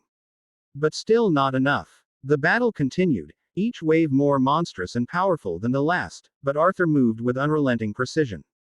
He was a whirlwind of destruction, his greatsword cleaving through the enemies with grace and brutality. Even when surrounded, he never faltered, using his fists, elbows, and even his feet to subdue attackers when the blade wasn't enough. As the last of the level 5 enemies crumbled to the ground, Arthur planted the blade of his sword into the fractured ground, leaning on it slightly as he caught his breath. His heart pounded, and his body ached, but there was no mistaking the fire in his eyes. He looked around the silent battlefield, the eerie quiet settling in once more. "All right," he said, pulling the greatsword free and resting it on his shoulder. "Show me what else you've got, Tower of Fate." The dim, flickering light of the Tower of Fate cast haunting shadows. Over the blood-streaked walls, remnants of the chaos Arthur had unleashed. The air was thick with the stench of burnt flesh, metallic blood, and something otherworldly, an unnatural scent that clung to his senses. His footsteps echoed in the cavernous space as he approached the staircase leading to level 10, each step slow but unyielding, a symphony of determination and exhaustion. Arthur's once pristine attire was torn and soaked with blood, some his, most not. His chest heaved with each breath, and his arms, corded with tense, straining muscles, bore the weight of his colossal greatsword. The blade rested across his shoulder, its edge dripping with a dark ichor that hissed softly as it evaporated into the air. The intricate etchings on the weapon glowed faintly, as if alive, resonating with the blood it had tasted. His face, smeared with dirt and crimson streaks, a shallow cut ran across his cheek, and a thin line of blood trailed down to his jaw. His ashen white hair clung to his forehead, damp with sweat and grime, but his piercing eyes burned with an intensity. Arthur's gait was slow but deliberate, each step a testament to the sheer force of will that had carried him this far. His body screamed for respite. His legs felt like lead, his shoulders ached with the weight of countless swings. "This place is relentless," he muttered under his breath, his voice gravelly from exertion. His gaze shifted to the looming staircase ahead, the final barrier to the dreaded level 10. "But so am I." Arthur glanced at his hands, calloused and raw from gripping the greatsword through countless battles. He flexed his fingers, feeling the weight of the blade like a natural extension of himself. The tower had underestimated him. Every slash, every swing, every battle, it had all awakened something deeper within him. He wasn't just surviving this trial, he was thriving in it. As Arthur stepped into level 10, he was startled to find himself in a familiar alleyway. The dim light, cracked walls, and distant street lamp mirrored a memory from days ago. Ahead, two thugs harassed a screaming woman, her voice trembling with fear. "As this, replaying the past," Arthur muttered, gripping his greatsword tightly. Without hesitation, he advanced, his blade cutting down the thugs in swift, precise strikes. Their weapons clattered uselessly as they fell, leaving only the woman crouched against the wall. Arthur extended his hand to her.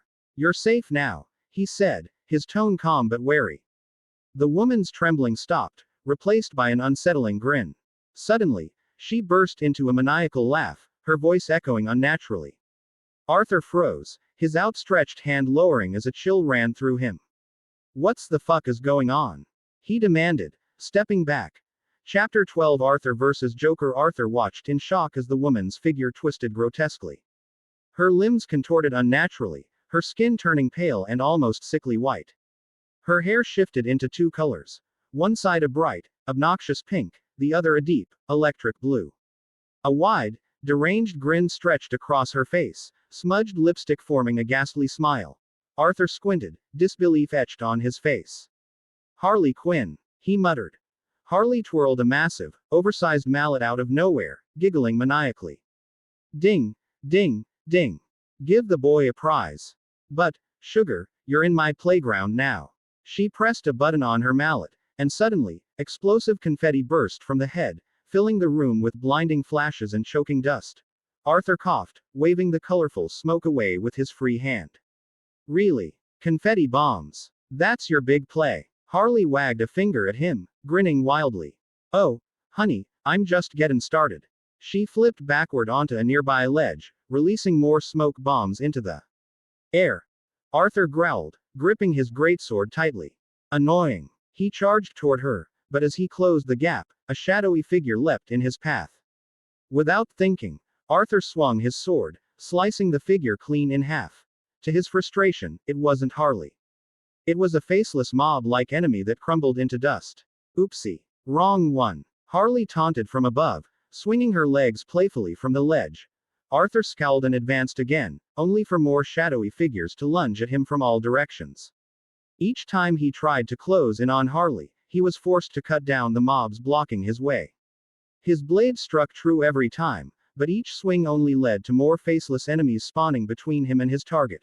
Harley cackled, tossing random objects, rubber chickens, smoke grenades, even a pie, at him, all of which either missed or served to irritate him further. You're like a puppy chasing its tail. So cute. Arthur gritted his teeth, spinning mid-swing to decimate another wave of mobs. You're starting to piss me off, clown. Ah, poor baby, Harley cooed mockingly. Why don't you take a breather? Oh wait, you can't. She pressed another button on her mallet, and the ground beneath Arthur crackled with electric sparks. Arthur jumped back just in time, his boots skidding across the floor. You're all tricks and no bite, he growled. His patience wearing thin, he activated bloodlust, his eyes gleaming with crimson fury. The next time a mob lunged at him, Arthur moved faster than before, cutting it down in one clean motion and closing the distance between him and Harley. She tried to backflip away, but this time, Arthur anticipated her movement, leaping high and slamming his greatsword down onto her mallet. The impact shattered it, sending her tumbling to the ground. All right, Quinn, Arthur said, looming over her as she struggled to get up. Enough of the games. Harley looked up at him, a flicker of panic crossing her face before she forced another grin. Hey, guess the fun's over, huh? She raised her hands in mock surrender. Arthur didn't hesitate. Enough games, he muttered, swinging his greatsword in a clean arc. The blade cut through her effortlessly, and Harley's body fell limp to the ground. He exhaled sharply, gripping his sword as he stared at her lifeless form. This is just a simulation, he reminded himself. It shouldn't matter. Wiping the sweat from his brow, he turned and began walking toward the exit. Guess that's it for level 10. I think I can move further. Boom.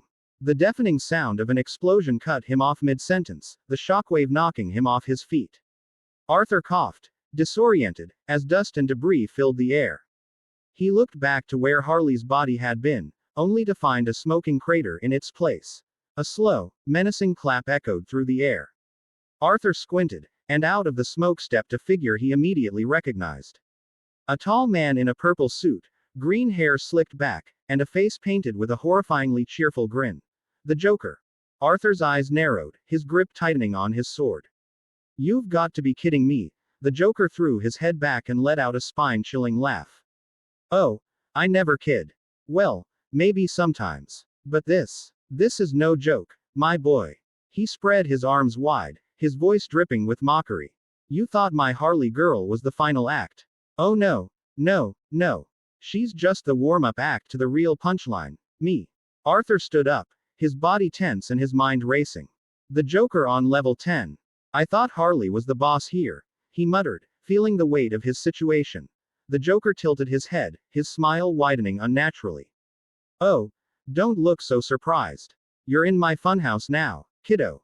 And the rules, well, let's just say they're mine to bend, or break. He pulled out a deck of razor-sharp playing cards, casually tossing one into the air and catching it between his fingers. Arthur's expression hardened. You think I'm afraid of you? Afraid? The Joker cackled, tapping his temple with a finger. Nah, you don't seem the type. But that's okay. Fear's not the only spice in my kitchen. How about chaos? With a snap of his fingers, shadowy mobs began emerging from the smoke, their forms grotesque and twisted, wielding knives, bats, and even chains. Arthur rolled his shoulders, raising his sword.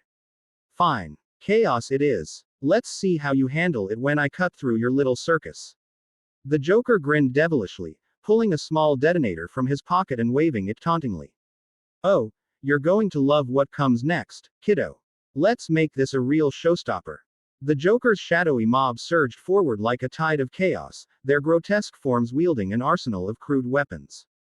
Arthur swung his greatsword with precision, cutting down the first wave effortlessly. His movements were sharp, calculated, born of the system's enhancements, but also something deeper, something instinctive. Through it all, the Joker stood back, grinning like a puppet master pulling the strings. He spun the detonator in his hand, his laughter echoing in the eerie silence between Arthur's strikes. You're good, kid, real good, but you're playing checkers, and I'm over here with 4D chess. Let's up the ante. He slammed his hand on the detonator. Boom. Explosions erupted around Arthur, forcing him to leap back to avoid the collapsing debris. The mobs didn't let up, closing in even as Arthur's blade carved through them. Yet, no matter how many he killed, the Joker's twisted grin remained plastered on his face. Arthur gritted his teeth, his bloodlust ability flaring to life. A crimson aura surrounded him, and the remaining mobs faltered, trembling in fear. But not the Joker. He simply laughed harder, his eyes glinting with something that unnerved Arthur. Oh, that's cute. A little blood-soaked aura. You think that'll scare me? He mocked, spreading his arms wide. Kid, I've been staring into the abyss since before you were born. And guess what? The abyss stared back and laughed. Arthur hesitated for a split second, unnerved by the Joker's lack of fear. Even with bloodlust active, the man seemed to revel in the chaos, as if he thrived on it. What the hell are you? Arthur muttered under his breath. The Joker wagged a finger at him. Oh, no, no, no. You're asking the wrong question, my boy. It's not what am I, it's why. And the answer is simple. I exist to show the world that it's all one big joke. And you, my sword-swinging friend, are the punchline.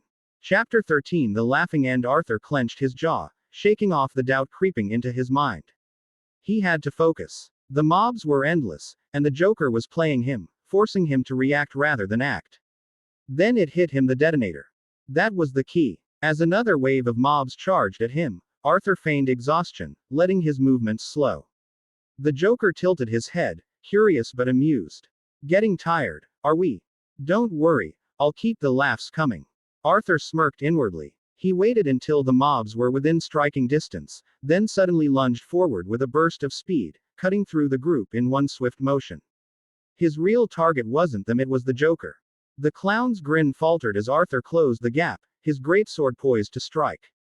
But just as the blade swung down, the Joker sidestepped, tossing a smoke bomb at Arthur's feet. Not bad, kid, but you'll have to try harder than. Arthur anticipated the move. Through the smoke, he tossed his greatsword like a spear, aiming not for the Joker but for the detonator in his hand. The blade struck true, shattering the device. The Joker's laughter faltered for the first time, replaced by a look of mock disappointment. Well, that's no fun, he muttered. Arthur wasted no time, closing the distance and slamming his fist into the Joker's chest. The impact sent him crashing into a pile of debris. The clown groaned, but even as he lay there, bloodied and beaten, his grin remained. Arthur picked up his greatsword, pointing it at the Joker's throat. This ends now. Batman should have done this a long time ago, he said, his voice cold. The Joker chuckled, coughing up blood. Oh, Kid, you don't get it, do you? You've already lost. You think killing me means you've won. Nah, I live in here now. He tapped his temple with a bloody finger. And when you look in the mirror, you'll hear me laughing. Every single time. Arthur didn't respond. He drove the blade through the Joker's chest, silencing him. The clown gasped, his smile never fading.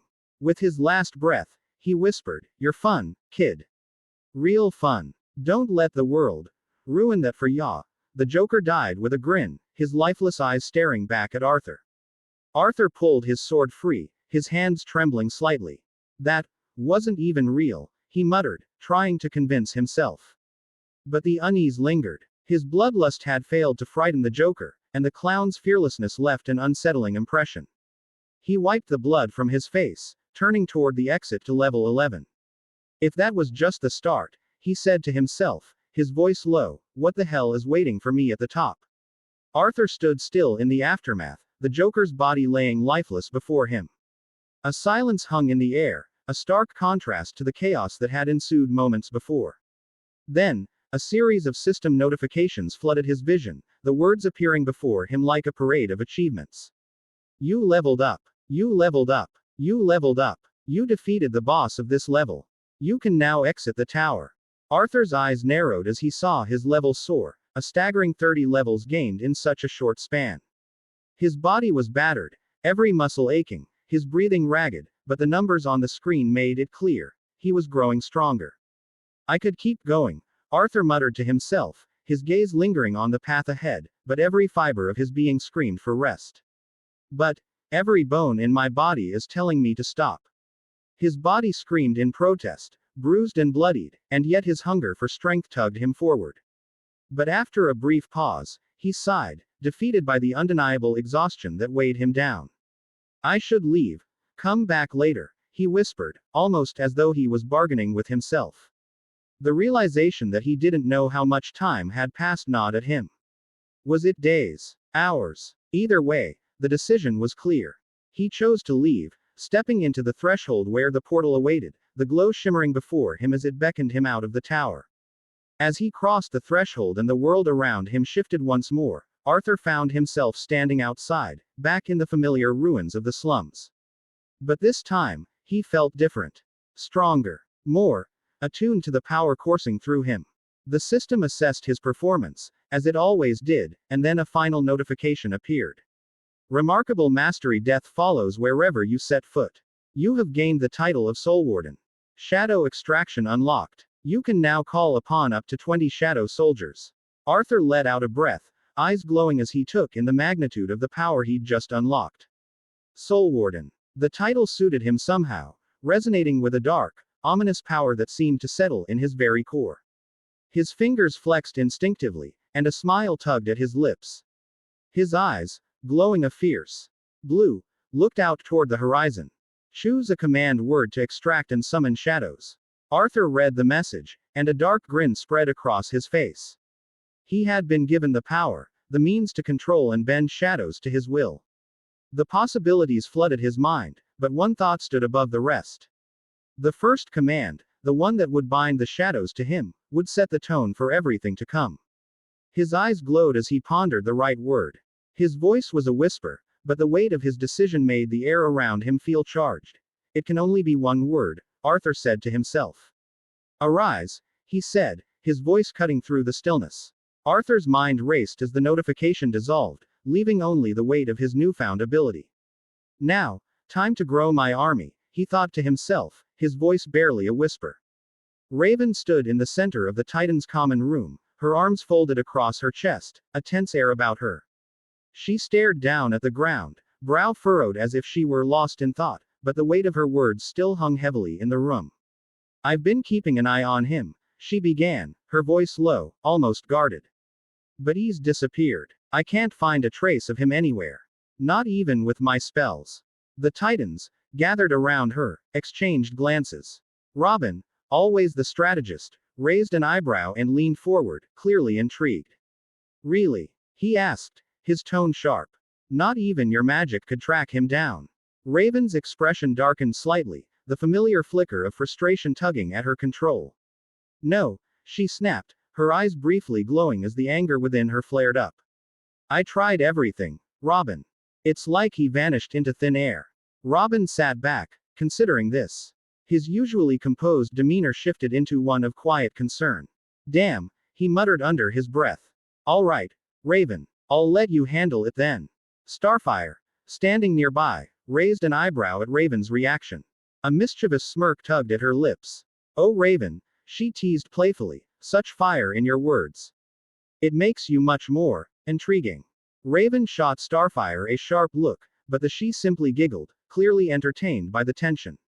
I'm just saying, Raven, Robin continued, this guy's starting to interest me.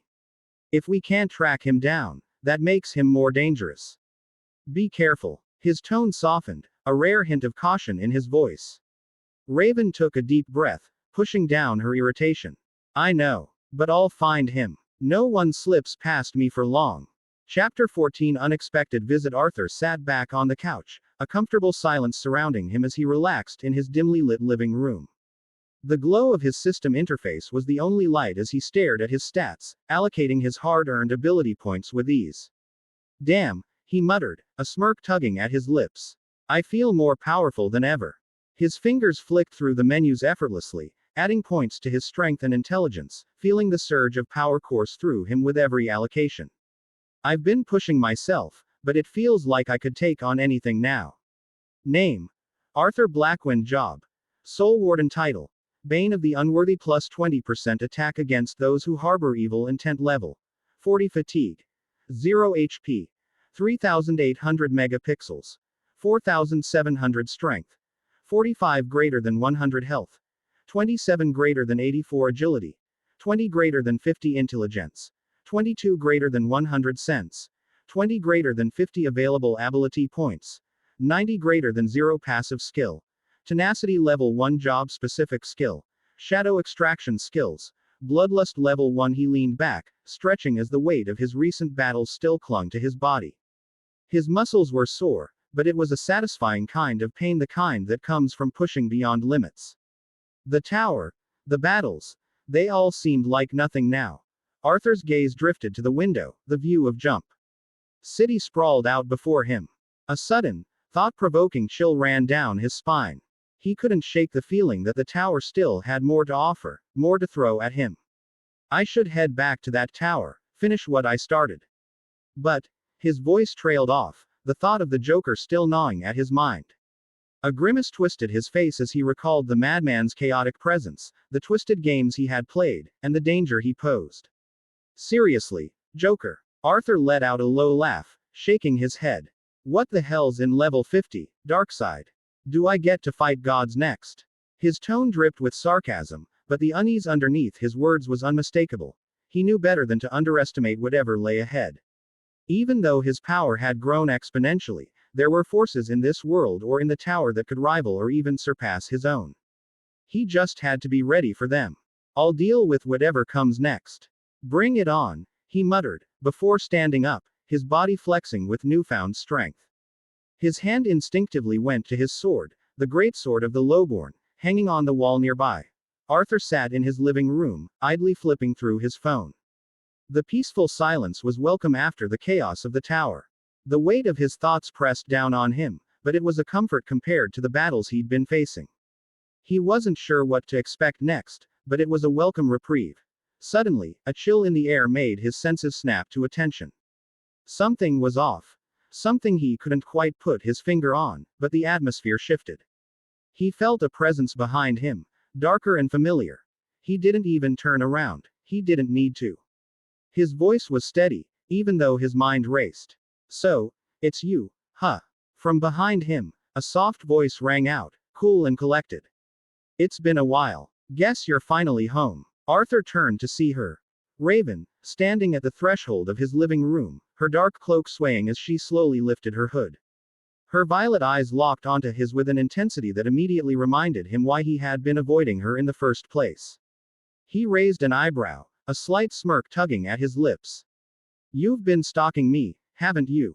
He asked, crossing his arms. Raven didn't seem bothered by his accusation. Instead, she let out a quiet, almost amused sigh. I did. And I sense that the power inside you, it's even stronger now. Arthur's smirk faded as he sighed, rubbing his temples. I know, Raven. I've been training. I get it. But Raven wasn't finished. Her voice, quieter now, held an undercurrent of curiosity. You killed a thug not long ago, didn't you? Arthur's eyes narrowed. The mention of the event stirred something inside of him. Something dangerous, something that kept him from fully embracing the mantle of a hero. I did. But that's not the point, Raven. I don't want to be a part of your crusade. I don't want to be the good guy. My sense of justice is not ideal.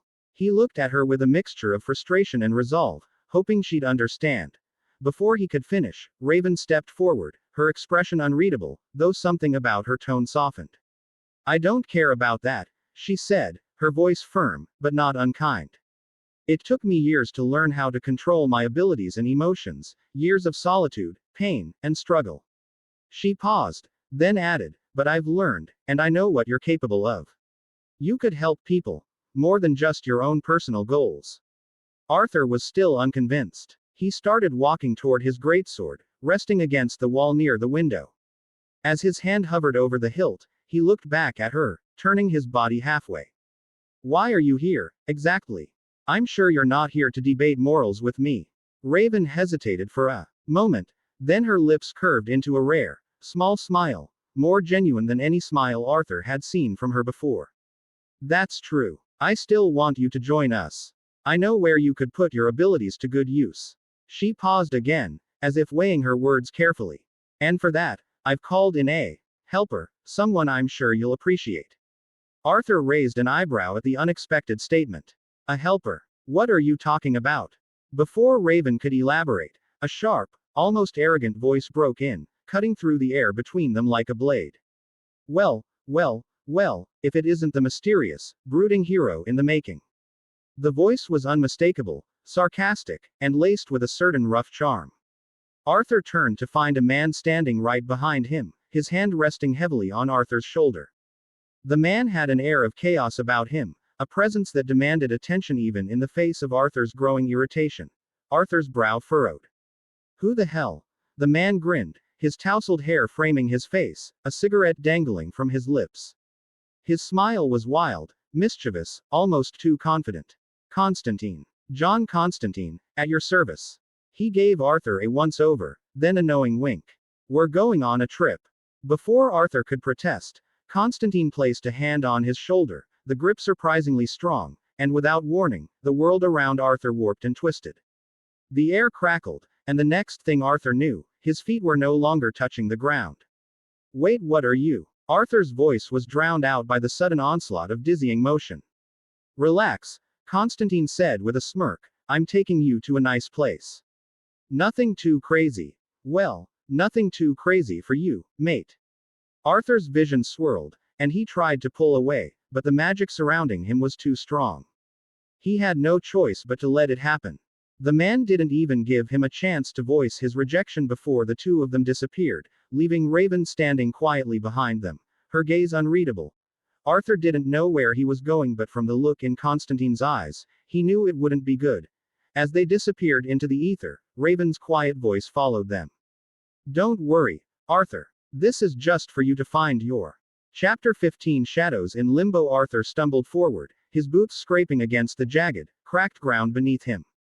The air felt thick, almost suffocating, like it was pressing against his chest with every breath he took. A strange, pale fog blanketed everything, but it wasn't like any fog he'd seen before. It shimmered, rippling as if alive, and carried faint whispers. Shadows stretched unnaturally, curling and twisting, even though there was no discernible light source to cast them. What the fuck? Arthur muttered, his voice trailing off as he took in the eerie landscape. The sky, or what passed for a sky, was a churning mess of gray and black, with faint streaks of red bleeding through, like wounds in a living canvas. In the distance, there were towering, crumbling structures that seemed to defy logic, spiraling upward and sideways. The land itself was barren but alive, pulsing faintly beneath his feet, like a giant, breathing entity. He spun around to face Constantine, his brow furrowed in confusion. Where the fuck are we? Constantine, standing a few paces ahead, lit a cigarette with a casual flick of his lighter, seemingly unfazed by the nightmarish surroundings. He took a long drag, exhaling smoke that curled unnaturally in the air before dissipating into the mist. Limbo, he said nonchalantly. Or, if you're feeling poetic, purgatory. A cozy little realm sandwiched between the living and the dead. Arthur blinked, trying to process the words. Purgatory. You brought me to purgatory. Constantine smirked, clearly enjoying Arthur's bewilderment. Relax, mate. It's not like I dragged you into hell. Though, I've got a punch card for that one too. He waved his hand dismissively. Limbo's where the souls linger. The ones who didn't quite make the cut for heaven or hell. It's complicated. Arthur stared at him, still trying to wrap his head around it. He opened his mouth to ask another question but decided against it. Instead, after a moment of silence, he asked, "Aren't you part of the Justice League or something?" Constantine froze mid-drag, then burst out laughing, the sound sharp and dry like gravel. Me? Part of the Justice League? Bloody hell. No. He shook his head, his grin wide. I don't exactly do the bidding of that bat. And between you and me, I'd rather stay away from him. The bloke's good at what he does, sure, but he's dull as a brick. Always brooding, always calculating. Not my kind of company. Occasionally, I do, Constantine corrected, wagging a finger. We work together occasionally. I'm freelance, mate. They call me when things go belly up with demons or ghosts or whatever supernatural mess they can't handle. I don't go looking for hero gigs. It's bad for my image. Arthur sighed, pinching the bridge of his nose. All right, fine. So, what are we doing here, then? Constantine smirked again, tapping ash off his cigarette. No, mate. You're here because I'm doing my apprentice a favor. Arthur raised an eyebrow. So this was Raven's idea, and she's your apprentice. Bingo, mate. She called in a debt, Constantine said with a shrug, his tone casual, but there was a flicker of something in his eyes, something that hinted it wasn't as simple as he made it sound. And it cost me more than a pint to pull this off, so you'd better make it worth my while. Before Arthur could respond, something else caught his attention. In the distance, shadows began to move. No, not shadows, figures. Wandering, aimless figures, shuffling slowly across the barren landscape. Their shapes were distorted, their features blurred like half-forgotten memories. Some seemed to whisper incoherently, their voices merging with the ambient noise of the fog. Constantine glanced at the figures, then back at Arthur. Ah, the locals. Souls. Lost, confused, and stuck here until something or someone sets them free. Arthur's grip tightened on the hilt of his greatsword. The whispers grew louder as more of the wandering souls appeared, their movements erratic, almost desperate. Then, as suddenly as they appeared, the whispers ceased, and Arthur realized Constantine was no longer beside him. John. Arthur called out, spinning around, his heart pounding. As Arthur stood in the eerie silence of limbo, the air suddenly grew colder, and a distant voice echoed through the void. It was barely a whisper at first, like a cold wind passing by, but it quickly gained strength, a haunting presence drawing closer. You're a killer, the voice hissed. Arthur tensed, looking around, but there was nothing but shadows and empty space. A silhouette began to take shape, slowly manifesting into a figure before him. The figure was a man, tattered clothes, skin pale as ash, eyes hollow and filled with rage. He looked more like a specter, but his presence was undeniable. I was a man once, the ghost rasped, his voice ragged with anger. A desperate man forced into choices I didn't want to make. But I did them. I killed. I stole. And now I'm here, wandering in this forsaken place. The ghost's hollow gaze fixed on Arthur, and he stepped closer, his footsteps silent but heavy with judgment. And you, the ghost pointed accusingly, his voice rising with fury. You have blood on your hands too. I can see it. Every soul you snuff out weighs heavier on you than you realize. Don't you feel it? Arthur stood still, his eyes hardening as the ghost continued, his words like daggers. I didn't want to do it, but I had to. I did what I could to survive. The ghost's voice cracked with emotion. But in the end, I paid the price, didn't I? And now, so will you. A sudden laugh rang through Arthur's mind, dark and gritty, a voice that only he could hear. Constantine's voice echoed inside his head. You've got power, mate. Enough to play hero, Enough to kill a man with a flick of your wrist. But every soul you snuff out has got weight, and their story doesn't just vanish when they're dead. Look at him. Look at the life you ended. Can you carry that? Arthur's grip tightened on his greatsword, and the ghost's words hit harder than he expected. You have no idea about me or my power, John. Arthur thought to himself. The ghost snarled, his form flickering as if the energy of his anger was unstable. You think you're above this. You think you're different from me. You have a curse, a power that will take you down the same path I walked. You'll end up just like me, damned and lost. Arthur's breath quickened, and he felt the weight of the ghost's words. This wasn't just some random spirit, it was a reflection of what could become of him if he wasn't careful. But before he could speak, Constantine's voice cut through again, more distant this time. You've got a gift, kid, but gifts like that, they're bloody curses if you're not careful, Constantine warned, his words cold and matter of fact. You think the world cares if you meant to kill someone or not?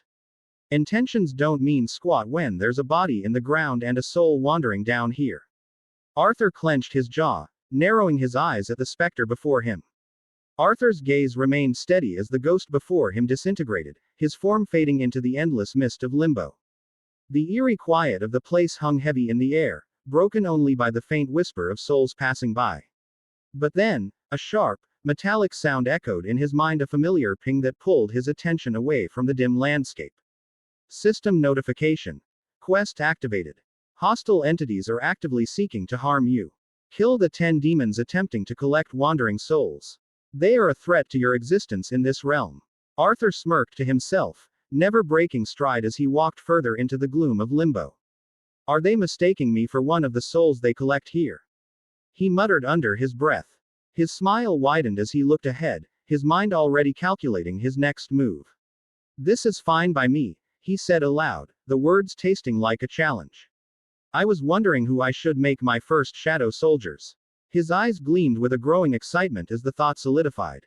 The demons hunting souls were the perfect candidates to start his army. I'll kill them, Arthur muttered, his eyes now burning with determination. Then, I'll make them my eternal loyal soldiers. Chapter 16 Master of Limbo. The air in Limbo shifted, thickening with an ominous presence as shadows slithered through the fog. From the shifting darkness, figures began to take shape, grotesque, writhing demons with gnarled claws, jagged teeth, and eyes burning with unholy hunger. Their twisted forms pulsed with an unnatural energy, their very presence an affront to the balance of life and death. Constantine exhaled, pulling his coat tighter as he observed from a distance. He muttered to himself, his voice laced with dry amusement. Well, time's up. Should probably yank the lad out before this place gets its claws in him. He trailed off as his sharp eyes caught something. Arthur, standing tall amidst the encroaching horrors, his body relaxed, his breathing steady. But it was the smile that stopped Constantine in his tracks. Arthur wasn't afraid. If anything, he was excited. Constantine clicked his tongue. I see. They mistook him for a stray soul. Poor bastards. He smirked, slipping his hands into his pockets. This should be interesting to watch. The demons lunged. Arthur moved. The first one came at him, its elongated limbs stretching unnaturally, clawed hands swiping for his throat. Arthur ducked low, his body twisting like a seasoned predator, his fist slamming into the demon's chest with bone-crushing force. The sickening crack echoed through Limbo as the creature was sent flying backward, crashing into a broken pillar with enough impact to shatter stone.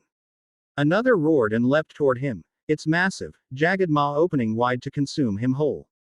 Arthur shifted his weight, spinning mid-air, his foot colliding with the beast's skull like a battering ram. The force of the blow snapped its head back with a gruesome pop, its lifeless body crumbling to the ground. More came, snarling and shrieking, their twisted forms writhing as they attempted to encircle him. Their whispers slithered through the air, tendrils of dark magic latching onto his mind. Give in. Let the darkness consume you. You are one of us. Surrender and become greater. Arthur's smile widened. That's cute. I'm planning to do the same to you. The voices meant nothing to him. Their attempts to corrupt him were as futile as trying to drown a fish. He was already a storm, a force too relentless to be swayed. One demon lunged, its horned head aiming to impale him. Arthur caught the beast mid-charge, twisting its grotesque skull with brute strength until the horn snapped clean off. With a devilish grin, he turned the jagged bone into an improvised weapon, stabbing it into another demon's chest. Blood thick, black, and burning like acid splattered across the ground. The demon screeched, its body convulsing violently before going still. Arthur barely spared it a glance before he tore through the rest. His fists, heavier than war hammers, caved in skulls. His kicks shattered spines. His movements were raw, unrelenting, a symphony of destruction played with nothing but sheer strength and will.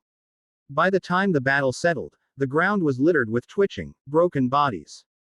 The eerie silence returned, the mist swirling around Arthur like it, too, feared him. Constantine let out a low whistle, stepping forward. Well, that was something. Mate, you just beat the unholy hell out of demons. With your bare hands. And a bloody horn. Arthur rolled his shoulders, exhaling. His hands were soaked in demon blood, his knuckles bruised but unshaken. He let the moment settle before whispering a single word. Arise. The shadows twisted, the very fabric of limbo shuddering at the command. One by one, the fallen demons twitched, their bodies convulsing unnaturally. Their once dead eyes reignited with an eerie, glowing darkness. Constantine's eyes widened. Oh, bloody hell. The demons now bound to Arthur's will stood before him, awaiting their master's command. Constantine let out a sharp laugh, shaking his head. Even necromancy. Huh, you really are mad. Arthur simply smirked, looking over his new soldiers with satisfaction. Mad. He turned to Constantine, his eyes glowing ominously. No, John. I'm just getting started. Constantine exhaled, taking in the battlefield, Arthur standing tall, his new shadowy minions kneeling before him in eerie silence. The sheer weight of his presence made even the twisted remnants of limbo recoil. John lit a cigarette with a flick of his fingers, taking a slow drag before shaking his head. Right then. I get it now. His tone was softer but carried a knowing edge. Arthur glanced at him, raising an eyebrow. Get what? John smirked, exhaling a stream of smoke. That a bloke like you. You're someone like me. He gestured vaguely at the lingering specters in the distance. I thought maybe showing you the souls of the unfortunate would rattle you a bit, make you hesitate. But nah, you don't feel remorse for evil, so why bother? Arthur simply smiled, running a hand through his blood-matted hair, adjusting his coat as if he'd just finished a casual spar rather than a massacre. Now I like you a bit more. Constantine chuckled dryly, flicking his cigarette into the abyss. Yeah, you're a right charmer. But we've spent enough time in this hellhole, those were only minor demons. We're leavin'. He reached into his coat, pulling out a small, engraved pendant, an artifact humming with eldritch power. The moment he muttered an incantation, the air twisted, reality itself folding inward. A blinding light swallowed them both. Limbo faded. And just like that, they were gone. The air twisted one last time as the teleportation sigil faded, leaving Arthur and Constantine standing in the middle of his dimly lit living room. Raven was waiting, arms crossed, hood down, her gaze flickered between the two men. The moment she saw them, she frowned. How did it go? Arthur, still dusting off the last remnants of limbo from his coat, grinned. Well, I enjoyed limbo. I'd love to go back sometime, maybe find stronger demons. Raven's eyes widened. Limbo. Her voice was sharper than she intended, and she immediately turned to Constantine, expression tense. I thought you said you'd only teach him how to control his darkness, his magic, and his powers. Constantine raised a hand lazily, as if already bored of the conversation. Yeah, about that. He glanced at Arthur, then back to Raven, taking a long drag from his cigarette before exhaling. Turns out, the bloke doesn't need guidance. Limbo didn't so much as scratch his mind. Strong enough to not be affected, not bad, He smirked. Raven's frown deepened. Constantine, clearly done with the conversation, stretched his arms. Well, that's my cue to leave. You two play nice. He turned toward the door, then paused, looking back at Raven with a lopsided grin. Take care of little Artie, yeah. Or, maybe he should be talkin' care of you. Hard to tell with this one. Arthur chuckled, watching John disappear into the night, leaving only the faint scent of smoke and magic behind. Arthur suddenly felt a familiar sensation, his entire body surging with newfound strength. Then, the system's cold, mechanical voice echoed in his mind. You leveled up. You leveled up. You leveled up. Arthur exhaled slowly, rolling his shoulders as raw power coursed through him. His muscles tightened, his senses sharpened, every fiber of his being felt enhanced. A slow grin spread across his face. New equipment obtained. Abyss-forged necklace, a dark, minor demon-crafted necklace reinforced with infernal energy. Grants defensive stats and resistance to corrupting influences. New item obtained. Key details will be given once certain conditions are met. Arthur looked down as his casual clothes shifted, the abyss-forged carapace wrapping around him, a dark, segmented armor with faintly glowing runes etched into its surface. The weight was perfect, the fit seamless. He smirked. Not bad. Looks like Limbo left me a parting gift. Glad the armor and necklace are invisible though, otherwise it would look ridiculous. Raven, still watching him closely, narrowed her eyes. Hello. Arthur. Arthur flexed his fingers, feeling the power thrumming beneath his skin. Raven, now I am ready to work with you guys, not officially joining, so I'm not taking any sort of test or blood sample or whatever Robin asks, I just need to fight, you see, he admitted. Inspecting the cryptic key that had appeared in his hand. The system refused to reveal its purpose yet. If your offer still stands, that is. Raven's eyes softened, and there was an unexpected warmth in her voice when she spoke. It always stood, Arthur. I've been wanting this. You can't keep running around on your own. If you stay isolated, someone like Batman will eventually be on your tail. And you won't be able to fight him off by yourself. Arthur's expression hardened for a moment, but he remained silent as the thought echoed in his mind. He would do that anyways. That man already has plans to neutralize all of you. If anything happens, it would be the same for me. He looked back at Raven, locking eyes with her. We'll see. Chapter 17. Caught in the act, the door swung open with a soft creak, and Arthur's heart skipped a beat. His eyes widened in realization. Shit, he whispered under his breath. Raven, standing beside him, gave him a sharp look. Shit, she said in sync, both of them frozen for a moment. There was no time to react, no time to escape. Without a word, both of them rushed into the closet, cramming into the tight space, the shelves digging into Arthur's back. Raven's body pressed against his, their faces uncomfortably close, her breath warm against his ear. For a second, they both stiffened, unsure of how to handle the sudden proximity. But with a shared glance, they quietly adjusted, trying to make themselves as small as possible. Arthur's mind was racing. So that's him, he thought, watching from the gap in the closet as the intruder entered. His older brother, Adam Blackwynd, with his sharp, calculating gaze and air of authority. Raven, however, wasn't paying attention to Arthur at the moment. She was staring at the figure, her eyes narrowing as if something clicked in her mind. Wait, she murmured. I've seen him somewhere before. Arthur barely resisted the urge to curse aloud. Great, now she's thinking too much. The silence stretched between them, both trying not to breathe too loudly as they observed Adam pacing around the room. Raven squinted, her thoughts racing. Where have I seen him before? She muttered again, eyes flicking back to Arthur, suspicion rising. Arthur, trying to keep his composure, gave her a brief, reassuring smile, but his heart was pounding. This is too close. Is that your brother? Raven asked in a low whisper, still trying to piece it all together. Arthur didn't answer immediately, his thoughts still scrambled. I guess. I mean, yeah, that's him. My brother, he said quietly, wondering what exactly Raven might make of this.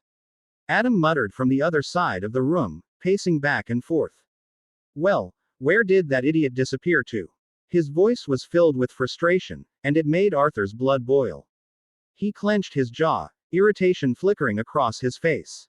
That idiot. He wanted to shout, wanted to confront his brother right then and there, but he stayed silent, breathing deeply to control the urge. The last thing he needed was his brother discovering he wasn't alone. Raven, however, wasn't as skilled at hiding her curiosity. She turned toward Arthur, her brow furrowed. Why are you hiding here anyway, Arthur? It's your house, she asked, her tone casual but a bit too sharp, clearly noticing his agitation. Arthur sighed, rubbing his forehead as if the whole situation was a hassle. I don't know. He trailed off for a moment, eyeing her. He then smirked, his irritation mixing with a hint of dry humor. Can't you just open a portal or something? Or are you enjoying this? Let's just leave. Raven, slightly flustered by the suggestion, snapped her fingers. Right. Why didn't I think of that? She grumbled, clearly embarrassed, her arms crossed. She shot Arthur a sharp look, her face flushed with mild frustration. It's not like I'm enjoying it, okay. Arthur bit back a grin. Right, he thought with amusement, but before he could tease her further, he heard a small creak. Adam paused in his searching, head tilting slightly toward the closet. He'd heard something, and his instincts kicked in. What was that? He took a step closer to the closet door, hand hovering near the handle. Arthur's pulse raced. No way. Not now. Before Adam could open it, Raven swiftly raised her hand, her eyes narrowing. A portal shimmered into existence, silent but swift, sucking them both in with a force so smooth that they vanished before Adam could catch sight of them. Adam blinked, standing in front of the now empty closet, confusion settling over him. What the hell? He muttered under his breath, stepping forward to open the door. But as he did, there was nothing. No trace of anything. Meanwhile, Arthur and Raven landed softly on the other side of the portal, and the tension between them lingered, both still adjusting to the sudden shift in the air. Arthur sighed in relief. That was too close, we almost got caught. Almost got caught doing what?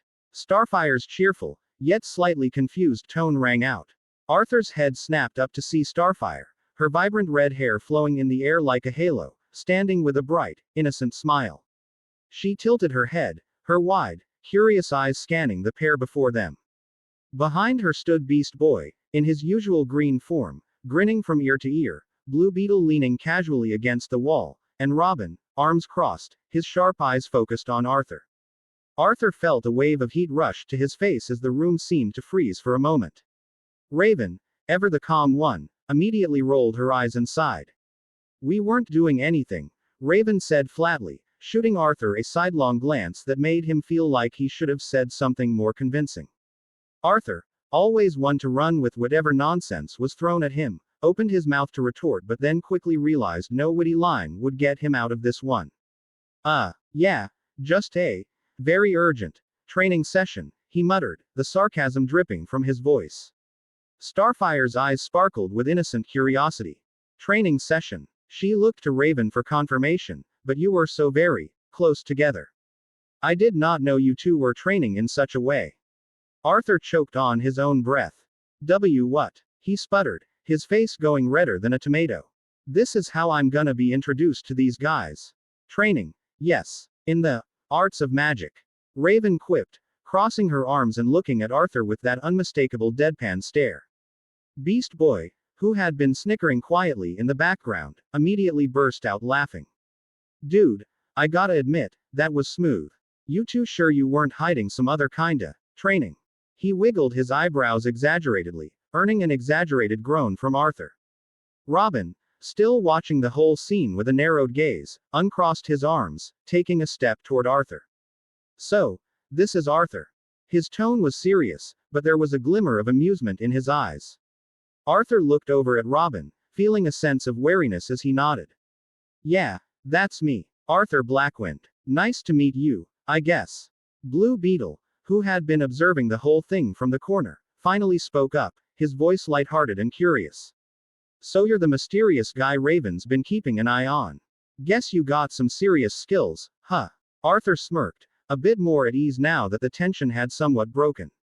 You could say that. I've got a few tricks up my sleeve.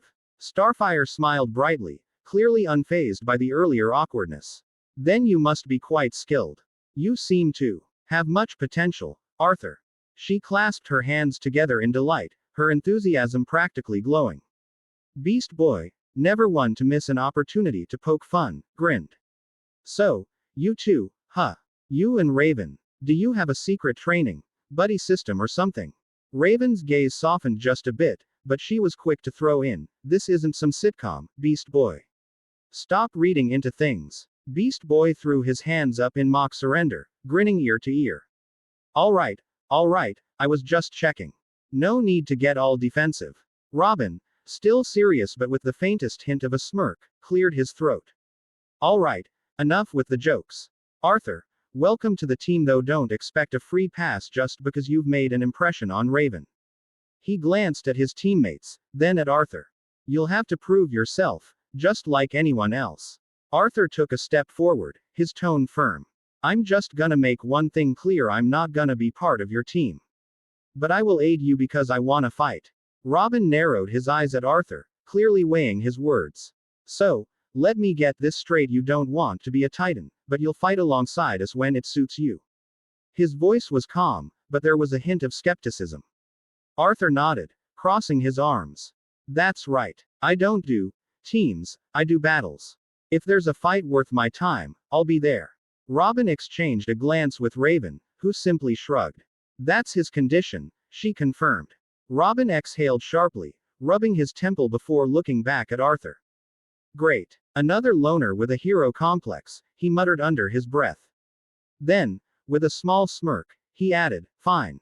As long as you don't get in the way or cause more trouble than you solve, I'll allow it. Just don't expect us to bail you out when things go south.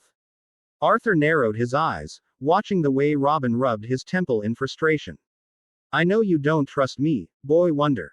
But that's good, you shouldn't. A smirk tugged at the corner of his lips as he met Robin's gaze head on. I wouldn't have it any other way, Arthur said, his voice edged with amusement. Chapter 18 First Mission. Robin stood at the center of the room, arms crossed, his gaze sharp. Well, you're in luck, Arthur. We've got something to do tomorrow. Arthur raised an eyebrow. Yeah, Robin nodded. We've received intel about a peculiar shipment heading towards Metropolis. It's being transported through the Steel Point docks here in Jump City before it gets rerouted to LexCorp. Arthur sighed, already knowing where this was going. Of course, had to be Luther. Robin smirked. He turned to the team.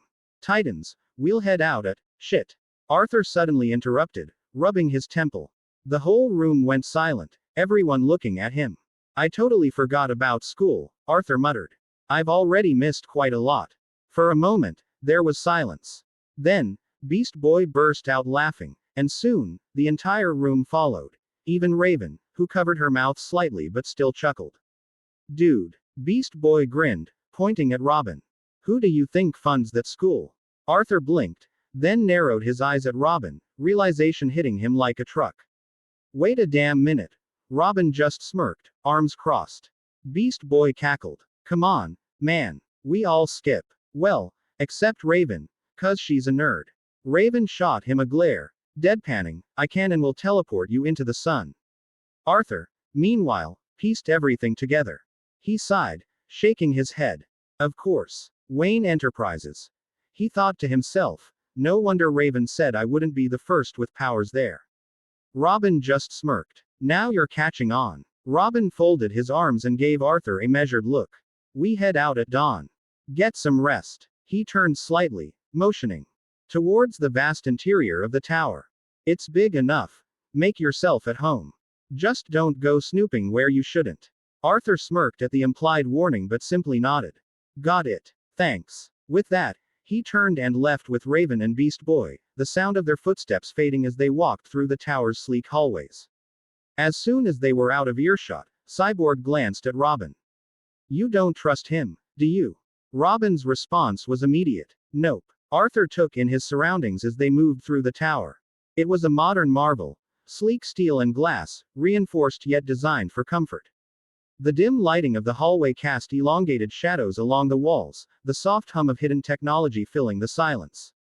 Even without being attuned to it, he could feel the security measures in place. Cameras, motion sensors, maybe even something mystical woven in by Raven. They weren't careless. As they walked, Beast Boy shifted forms every few seconds, a hummingbird zipping past Arthur's face, a snake coiling momentarily around his arm before dropping off, then back to his usual green-skinned self. So, dude, since you're pretty strong, maybe we should spar sometime. Arthur gave him a side glance. You heard that, huh? He turned to Raven, crossing his arms.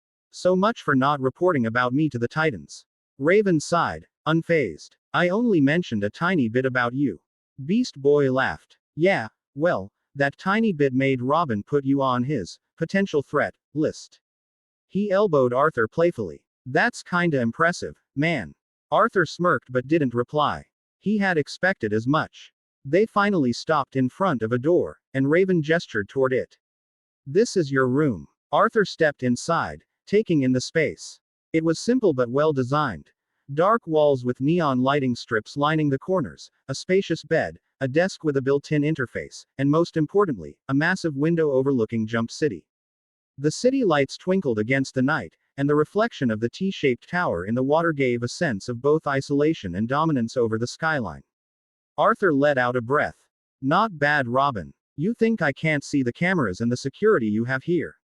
This is more of a prison cell than a room. Beast Boy leaned against the doorframe, still grinning. Sue, about that spar. Arthur gave him a deadpan stare. Beast Boy threw up his hands. All right, all right. Tomorrow after the mission, then. Raven, already turning to leave, glanced back at Arthur one last time. Get some rest. We have work to do. Arthur smirked, looking forward to it. As the door slid shut, he exhaled, running a hand through his hair. His body still thrummed with residual power from limbo. Arthur leaned against the edge of his bed, rolling his shoulders as he exhaled. The faint glow of the city lights outside his window flickered in his peripheral vision, but his mind was elsewhere. Can't let Robin see what I can truly do, especially while I'm still not strong enough compared to what the JL have. He knew how people like Robin operated, analyzing, calculating, preparing countermeasures. If the Titan leader saw too much too soon, Arthur would become a liability rather than an ally. Not yet. Let them underestimate me for now. With that thought, he pulled up his system interface. A transparent blue screen materialized before him, casting an ethereal glow across the dimly lit room. His stats unfolded in neat lines of text. Name: Arthur Blackwynd. Job: Soul Warden. Title: Bane of the Unworthy. Plus 20% attack against those who harbor evil intent. Level: 46. Fatigue: 0 HP. 3950 megapixels. 5800 strength. 101 right pointing arrow. 104 health. 85 right pointing arrow. 88 agility. 51 right pointing arrow. 54 intelligence. 110 right pointing arrow. 122 sense. 51 right pointing arrow. 54 available ability points. 9 right pointing arrow. 0 passive skill. Tenacity. Level 1 job specific skill. Shadow extraction skills. Bloodlust. Level 1 equipment. Azeroth Knight Armor Set. Abyssforge Necklace. Inventory. Great Sword of the Lowborn. Arthur flexed his fingers as he felt the subtle shift in his body. His muscles tightening, his reflexes sharpening, and his mind becoming even more attuned to the shadows. The added intelligence gave his magic more weight, and the increased agility would make him more fluid in battle. A slow smirk crossed his lips. This should be good enough, for now. Closing the interface with a mental command, Arthur leaned back against the headboard, arms folded behind his head. Arthur said to himself, I can't wait to go all out. Arthur stirred as something, or rather, someone, shook him violently. A voice pierced through the veil of sleep, dragging him back to the waking world. Yo, wake up, dude. We're rolling out. He cracked one eye open to see Beast Boy's grinning face looming over him. The green-skinned shapeshifter was practically bouncing with energy, shifting between different forms. A dog, a cat, a monkey, before settling back into his usual self. Arthur groaned, running a hand down his face. What time is it? Time to go kick some bad guy ass, Beast Boy chirped. Come on, man, everyone's waiting. Arthur exhaled sharply, sitting up sluggishly. He was still groggy, his body resisting movement. Even with his enhanced stats, waking up like this was still a pain in the ass. His hair was a mess, his shirt was half off his shoulder, and he was pretty sure he looked like he'd been hit by a truck. Beast Boy gave him a once-over and snickered. Dude, you look like death. Arthur shot him a glare. Yeah, I mean you are not far from the truth. Beast Boy just laughed and shifted into a bird, flapping away before Arthur could swat at him. Mumbling under his breath, Arthur rolled out of bed and got dressed. His invisible armor and the minor demon-forged necklace he had earned from Limbo felt comfortably light on his neck, yet he could tell it had decent protection. He threw on a long coat over it, its dark material flowing as he walked toward the common area. By the time he arrived, the rest of the Titans were already assembled. Robin stood at the forefront, arms crossed, radiating that usual brooding leader energy. Starfire hovered nearby, her hair like a cascade of fire against the morning sky. Cyborg was calibrating his arm cannon, while Blue Beetle adjusted the settings on his suit. And then there was Raven, standing slightly apart from the group, her arms folded. She flicked her gaze at him, her expression unreadable. Robin turned to him as he approached. Took you long enough. Arthur ran a hand through his messy hair. Woke up to a zoo animal shaking me like an earthquake. Not exactly a peaceful morning. Beast Boy grinned. Hey, at least you're up. Robin ignored their banter and got straight to business. We're moving now. The shipment is being transported through the Jump City docks. Our intel says it's for LexCorp, but something about this feels off. We'll intercept it before it leaves port. Arthur smirked, cracking his knuckles. Lex Luthor. Huh, I can't wait. His eyes gleamed with something dangerous. Finally, something fun. Chapter 19 The Secret Shipment. The Titans crouched behind a stack of shipping containers, the salty breeze from the ocean carrying the distant hum of the port's machinery. Towering cranes loomed overhead, their silhouettes cutting into the darkened sky. The port itself was bustling not with dock workers, but with something far more dangerous. Armed guards patrolled the area, their movements sharp and methodical. These weren't just hired thugs. Their coordination, their gear, the way they moved, it screamed experience. Cyborg zoomed in with his cybernetic eye. These guys are packing serious heat. We're looking at high-grade assault rifles, tactical armor. I'd bet good money they're ex-military. Arthur leaned against the cold metal of the container, eyes scanning the guards. Yeah, these aren't your average LexCorp Rent-A cops. Well-trained mercs. He rolled his shoulder, resting a hand on the hilt of his greatsword. I'll clear the way. Robin's arm shot out in front of him. No. Arthur frowned but didn't push forward. Yet. Robin kept his voice low, eyes narrowing as he assessed the situation. We do this right. No unnecessary noise. We need to know what they're guarding before we start swinging. Arthur sighed but relented. He had to admit, Robin wasn't wrong. This wasn't some random skirmish. Whatever Luthor was moving, it had to be important. Robin tapped his communicator. I'll take the front. Starfire. Blue Beetle, stay in position. Cyborg. Keep scanning. Raven, keep an eye out for anything off. Arthur smirked. And I'll just sit here and watch you. Robin shot him a glance but didn't acknowledge the comment. He slipped into the shadows, moving with surprising ease for someone in bright red and green. One by one, he took out the guards, his movements precise and efficient. A strike to the neck, a sweep of the leg, a chokehold, all silent, all effective. Arthur observed from afar, genuinely impressed. He's good. Raven, standing beside him, was less focused on Robin's performance. She frowned, shadows flickering in the depths of her hood. Something's strange, though. Arthur immediately tensed. He trusted her instincts and his senses. Yeah, he muttered, his fingers tightening around his sword. There's a weird presence here. The moment Robin gave the signal, the Titans moved in like a well-oiled machine. Arthur rushed in first, meeting a group of mercenaries head-on, his greatsword still strapped to his back. Instead of drawing it, he slammed his fist into the nearest soldier's gut, the sheer force sending the man sprawling backward. Another came at him from the side, swinging a baton. Arthur caught the strike with his bare hand, twisting the weapon free before driving his elbow into the man's jaw. The mercenary dropped like a sack of bricks. Beast Boy, mid-sprint, morphed into a rhino, barreling through a line of guards before shifting back into his human form. Man, this is almost too easy. Don't get cocky, stay focused. Robin warned, flipping over two mercenaries and landing behind them. A swift sweep of his leg knocked them off balance, and before they could recover, he struck pressure points on their necks, rendering them unconscious. Starfire hovered overhead, her eyes glowing bright green as she unleashed a flurry of starbolts. Surrender, she declared, sending another blast into a group of men scrambling to take cover. Please surrender before I am forced to increase my forcefulness. Blue Beetle, his armor shifting in response to the incoming enemies, fired a concussive energy blast, knocking a group of mercenaries against a cargo crate. I mean, she gave you guys a chance, he quipped, his arm cannon still humming. Arthur ducked under a wild punch, grabbing the attacker by the collar and slamming him into another guard. He exhaled sharply, shaking out his hand. He was holding back deliberately so. If he used his full strength, these men would be broken beyond repair. He wasn't sure why he cared, but something about how easily he could kill them made his skin crawl.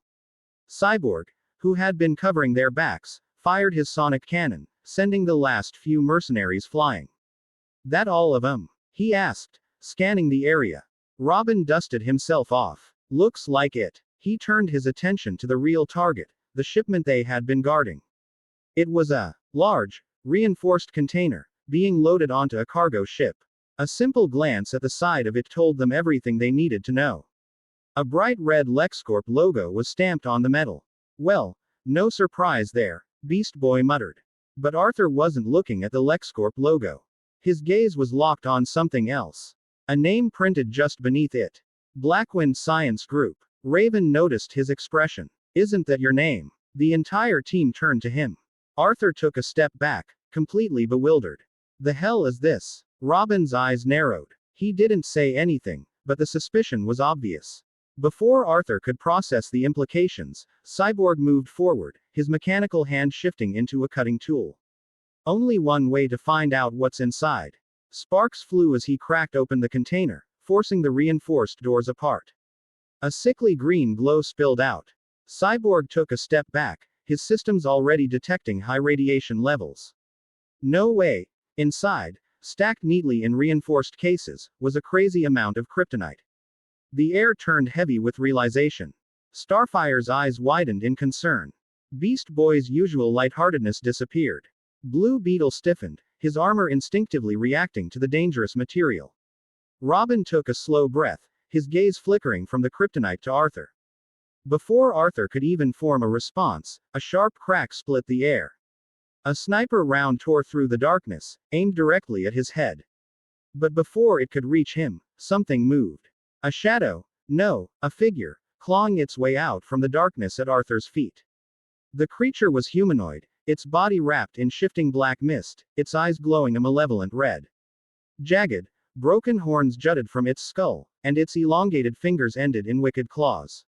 The demon shadow moved faster than any human could react, throwing itself in the bullet's path. The round embedded deep into its chest, and instead of blood, a thick, black smoke leaked from the wound. It barely flinched. Its head turned toward Arthur, the eerie glow of its eyes flickering like dying embers. My lord, it rasped, its voice an unnatural blend of multiple tones, layered and distorted. Arthur's gaze met its own, entirely unfazed. He barely even blinked. He simply sighed, glancing over his shoulder. The moment Arthur's shadow soldier emerged, the Titans froze. Beast Boy's ears flattened as he instinctively shifted back from his animal form to his human one, his wide green eyes fixed on the eerie figure. What the hell is that? Cyborg's mechanical eye scanned the entity immediately, his systems working overtime to analyze it. Okay. That thing ain't normal, he muttered, shifting slightly to aim his arm cannon. Robin's body tensed, stepping between the shadow and the team out of pure instinct. He didn't make any rash moves, but his stance was wary. Arthur, he said, voice low, controlled, what the hell did you just summon? Arthur, as calm as ever, merely glanced at the being, then back at them. Oh, him. He's my soldier, he answered nonchalantly, as if that explained everything. The shadow soldier twitched slightly, its head turning toward Robin, its molten red eyes flickering. It still had the bullet lodged in its chest, but the wound was already closing. Robin stiffened but didn't back down. Raven, however, was the only one who didn't seem particularly shocked. She crossed her arms, watching the scene unfold with a half-lidded expression. TCH. I knew you had something like this. Arthur raised an eyebrow. Oh, and what gave it away? Raven rolled her eyes. Please. Your energy is so dark it looks like mine. The way you fight, there's something unnatural about it. I didn't know exactly what, but I had my suspicions. Beast Boy looked between the two of them, then back at the creature. So, wait, this thing listens to you. The shadow turned its head toward Beast Boy, and its lips, if it even had lips, pulled into something that almost resembled a grin. My lord, it repeated in that eerie, layered voice. Beast Boy's skin crawled. Yeah, nope, I hate that. Well, you are free to believe whatever you want, Arthur muttered before turning his attention back to where the sniper shot had come from. No idea why my family's name is on that crate, but I'll deal with it after we handle this. Robin, ever the tactician, followed the bullet's trajectory immediately. His masked eyes locked onto a rooftop overlooking the port. Up there, he announced, reaching for his grappling gun. The moment he pointed, a figure stepped into the dim lighting, standing at the edge of the rooftop with an almost casual posture. The moonlight gleamed off his signature half-black, half-orange mask. Slade, Robin growled. Deathstroke tilted his head slightly, lowering his rifle now that his position was exposed. His voice carried with that same cold amusement he always had. Not bad, kid. But I wasn't aiming to kill, he said, his eyes shifting toward Arthur. Yet. Chapter 20 Arthur vs. Deathstroke. Arthur's gaze locked onto Deathstroke, unreadable and unwavering. The assassin stood above them, poised like a predator assessing its prey. The moonlight cast jagged shadows across the rooftop, making his half-black, half-orange mask look even more menacing. Arthur didn't react, not with words, not with a shift in stance. He simply looked. That silence was enough. From the darkness at his feet, shadows writhed and twisted unnaturally, stretching like living tendrils. Then they took form. One by one, figures emerged. 5, each clad in abyssal black, their bodies shifting like smoke yet unnervingly solid. Their glowing eyes flickered like embers, jagged horns crowning their heads. They stood still, awaiting their master's command, their clawed hands twitching in anticipation. Deathstroke tilted his head slightly, lowering his rifle completely now. His single eye gleamed with something between amusement and intrigue. How strange, he mused. His tone remained unreadable, but there was no denying it. He was watching, analyzing. Deathstroke remained still, perched on the rooftop like a specter of war. The mechanical hum of the port faded into the background as he observed the scene before him. Arthur Blackwynd, standing amidst his nightmarish shadows, was an anomaly, one that piqued his interest. The assassin let out a low chuckle, adjusting his grip on his rifle. You must be Arthur Blackwynd. What a strange fellow indeed. His voice was calm, measured, but laced with amusement. And here I thought your family was nothing but a bunch of lackeys, playing at science and politics. He tilted his head slightly, his single eye narrowing behind the mask. But there's always a black sheep, isn't there? His words were deliberate, probing, testing for a reaction. Still, it doesn't make sense why you'd be running with these idiots. He gestured vaguely toward the Titans, his disdain evident. Arthur, still as stone, met his gaze. The greatsword resting at his back shifted as he reached for it, his fingers wrapping around the hilt. In one smooth motion, he drew it free, the massive blade gleaming under the moonlight as he raised it with one hand and pointed it directly at Deathstroke. You'll have to answer a few things for me, Arthur said, his voice cool, unwavering. Right after I kick your ass. Deathstroke's gaze flickered from Arthur to Robin, the flicker of amusement never leaving his cold expression. He adjusted his stance slightly, a smirk pulling at the edge of his mask. You really think you're going to stop me? He mused, his tone dripping with mocking superiority. Robin, the boy wonder turned wannabe leader. And you little Master Arthur. I can't let you interfere here, you see, he said, his voice cold and calculating, I've already been paid. The tense air around the docks seemed to crackle with energy as Arthur stood ready, his greatsword in hand, shadow soldiers arrayed behind him, prepared for the chaos that was about to unfold. The Titans formed up, on alert, eyes scanning for any new threats. Deathstroke's voice rang out from across the way. And by the way, I never mentioned that I was alone. Before the Titans could react, the ground trembled beneath their feet. In an instant, the earth cracked, and massive boulders shot up from the ground, shattering the silence. A towering figure emerged from the rubble mammoth, his massive frame blocking out the moonlight as he bellowed in a low, gravelly voice. Time to crash this little party. Without warning, the ground cracked again, and from beneath, Terra appeared, her hands raised as she manipulated the earth with effortless control. Giant stone slabs shot out from the ground, hurling toward the Titans with terrifying speed. You can't run from me, she sneered, a wicked grin playing at the corner of her lips. Arthur's expression hardened as the battle broke out.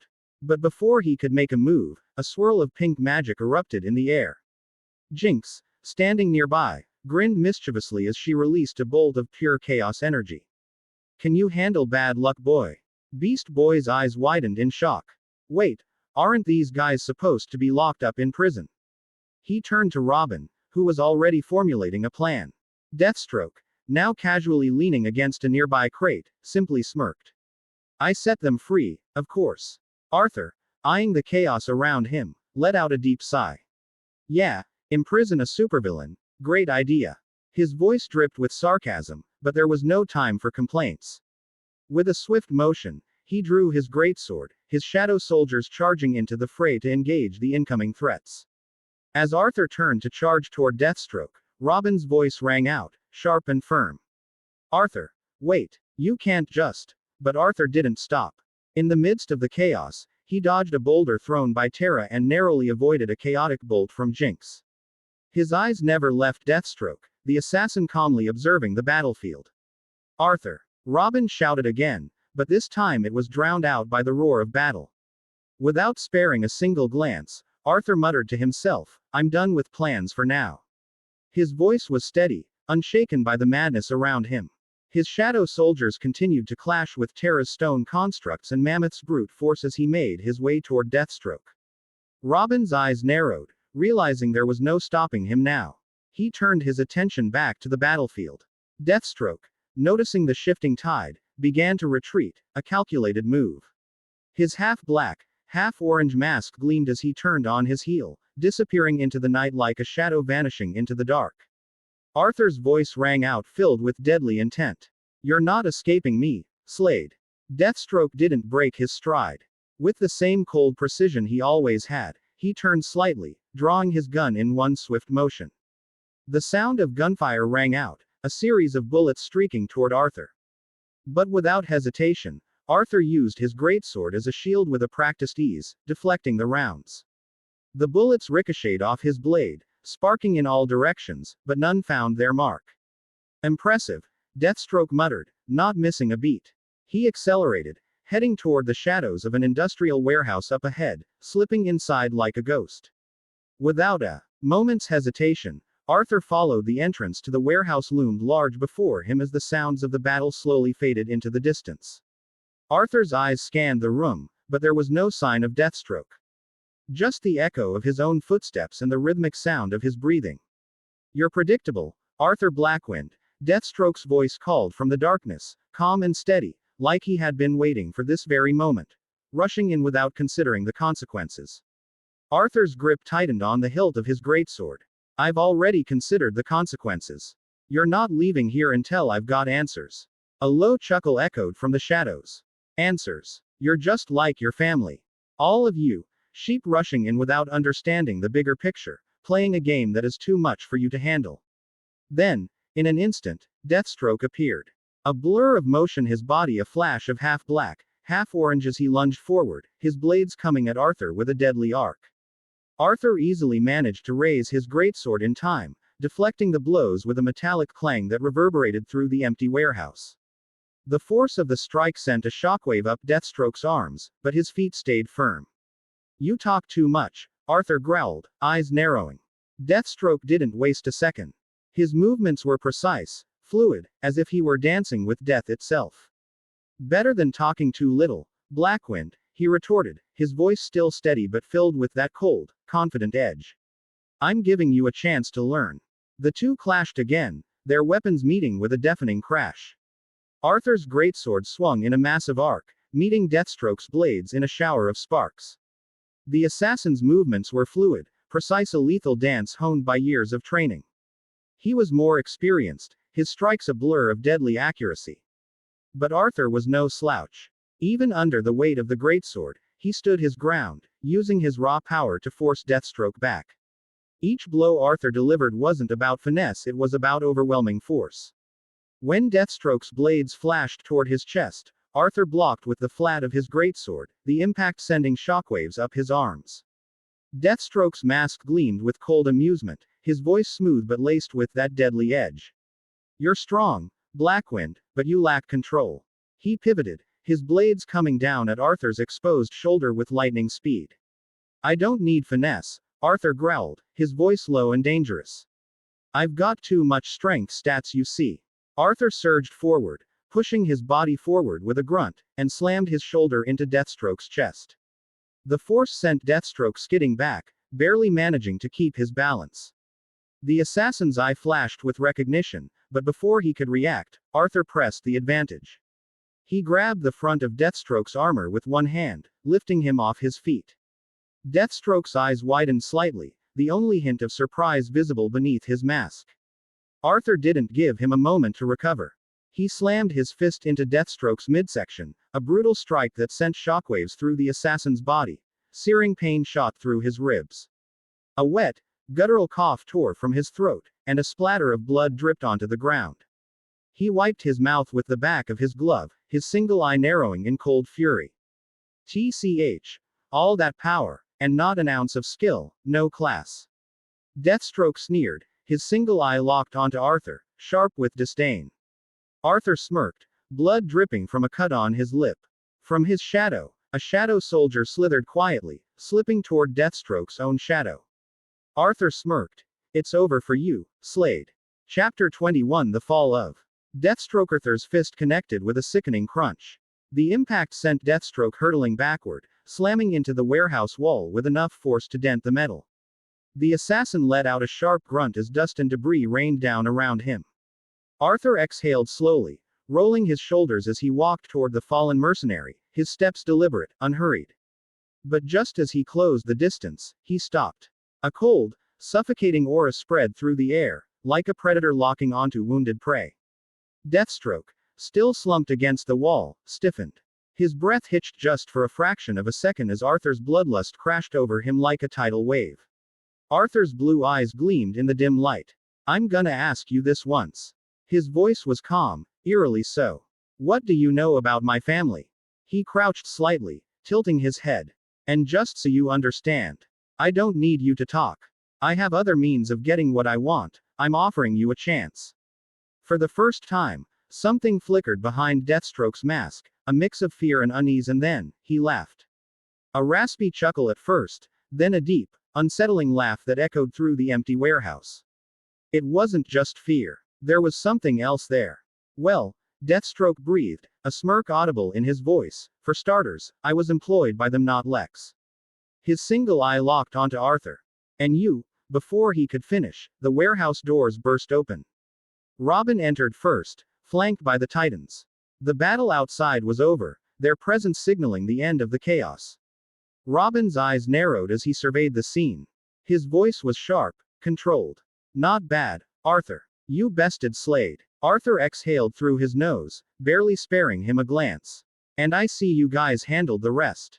Beast Boy let out an exaggerated groan, stretching his arms. Man, your demons are whatever they were, something else. Blue Beetle chuckled, shaking his head. Yeah, they're still out there, by the way. Still punching. Arthur didn't react. His focus remained on Deathstroke, and he would have kept pressing the assassin for answers. Deathstroke looked at Robin and smirked, still lying on the ground, his voice cutting through the tension like a blade. This is your problem, Boy Wonder, he said, his tone dripping with condescension. You're soft. You're weak. His eye flicked toward Arthur. I was starting to like this guy, but Arthur noticed the subtle movement, but Slade was faster. Arthur's jaw clenched. Robin, move. But it was too late. In a flash, Deathstroke shifted, his body tensed despite his injuries. With a flick of his wrist, he fired a shot, not at Arthur. At the Titans. Bang! A shot rang out. Simultaneously, a smoke bomb detonated, swallowing the warehouse in a thick, suffocating fog. Coughs and startled shouts followed as everyone staggered back, momentarily blinded. Arthur cursed under his breath. He swung his greatsword, the force of it dispersing the smoke in a single sweep, but Deathstroke was gone. Disappeared like a ghost. The only sign of his escape was the faint sound of footsteps fading into the distance. But then, a sharp inhale. Arthur turned, eyes immediately locking onto Raven. Blood dripped down her shoulder, staining the dark fabric of her cloak. She clutched the wound, her expression neutral, too neutral. But Arthur saw the tension in her jaw, the way her fingers pressed harder than necessary. Without a word, he stepped closer, closing the distance between them. His hand reached out, fingers tilting her chin up, forcing her to meet his gaze. His touch was firm, but not rough. Up close, He could see the flicker of pain in her violet eyes, the way her breathing had grown slightly uneven. Let me see, he murmured, his voice lower. Now, edged with something unreadable. Raven's lips parted slightly, her eyes searching his. For a second, she hesitated, then turned her head slightly, as if trying to pull away, but Arthur didn't let her. I'm fine, she muttered, but her voice wasn't as steady as before. Arthur wasn't convinced. His grip lingered for a moment longer before he slowly let go. Robin, still recovering from the sudden attack, let out a frustrated breath. Damn it! Arthur's gaze snapped to him. Something cold, unreadable flickered in his blue eyes. Deathstroke was right, he said, voice even but laced with something sharp. You're soft. Robin's head jerked up at the words, his expression darkening. Arthur continued, unbothered by the tension thickening between them. You and the Justice League let things like this keep happening by letting people like Slade roam freely. His tone wasn't mocking. Robin opened his mouth to protest, but Arthur didn't let him. I hope you collected enough data on me, Arthur went on. And how to neutralize me when the time comes. His gaze didn't waver. Hell, I'm sure Batman's already informed. Silence. Robin's fingers curled into fists, but he didn't deny it. Arthur took a step back, his gaze flickering toward Starfire. Take care of Raven. Then he turned to Cyborg. If you'd be so kind, look into my family.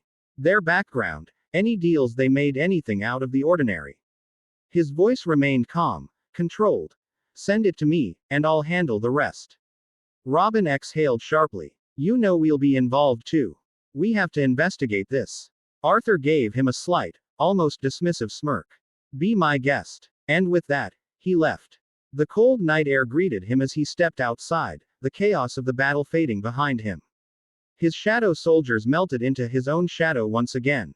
Arthur exhaled, tilting his head up toward the night sky. His fingers twitched at his side. I don't need Cyborg's information, he murmured to himself. That was just to let them know I'm clueless. His eyes gleamed. But I'm not. System notification. Remarkable mastery. Your shadow soldiers have leveled up to night grade. Job rank up. Soul Warden greater than Necromancer. New job specific ability unlocked. Shadow exchange. Arthur smirked as he stepped far away from the Titans, his form vanishing into the darkness beyond their sight. He wasted no time before uttering a single word under his breath. Exchange. From the depths of Slade's own shadow, something stirred. The shadow soldier Arthur had attached to him tore itself free, twisting and writhing as it pulled away. Slade, already tending to his wounds far from the battlefield, barely had time to react. His instincts flared. Something was wrong. Then, the shadows darkened. The air around him twisted unnaturally, like reality itself was bending.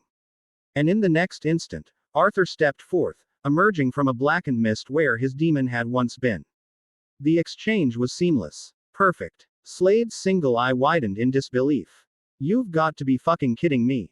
Arthur tilted his head slightly, his smirk unwavering. Hello again. For the first time in a long while, Slade felt something creeping up his spine, an unfamiliar chill. He had fought monsters, and beings beyond human understanding. But standing before him now, Arthur Blackwynd was something else entirely. Something that felt even worse. Arthur took a step forward, the weight of his presence suffocating. You know, Slade, he began, voice calm, almost conversational, I didn't want to do this initially. But you forced my hand. His fingers tightened around the hilt of his greatsword, shadows coiling hungrily around the blade as if thirsting for what was to come. You hurt someone I care about. Slade gritted his teeth, reaching for his weapon. But he knew it was pointless. There was no escape. Arthur raised his sword, the obsidian steel humming with dark energy. His eyes gleamed with something ancient, something merciless. And I don't need you to tell me anything now. Because your shadow will. Slade barely had time to react before the blade descended. A single, decisive strike. Silence. The great assassin, the legendary Deathstroke, fell. Arthur exhaled slowly, lowering his weapon. Blood pooled at his feet, but his gaze remained fixed on the lifeless body before him. Then, with a voice like a quiet storm, he spoke the word that would seal Slade's fate. Arise. The shadows surged forward, wrapping around Deathstroke's corpse, consuming it in an abyssal darkness. Then, from the void, it emerged. A figure rose, clad in blackened armor, the remnants of Slade's former self still evident in the shape of his frame. But his eye, once filled with cold calculation, now gleamed with an eerie blue light, one of absolute loyalty. The knight kneeled before Arthur, his new master. Arthur looked down at him, satisfaction flickering in his expression.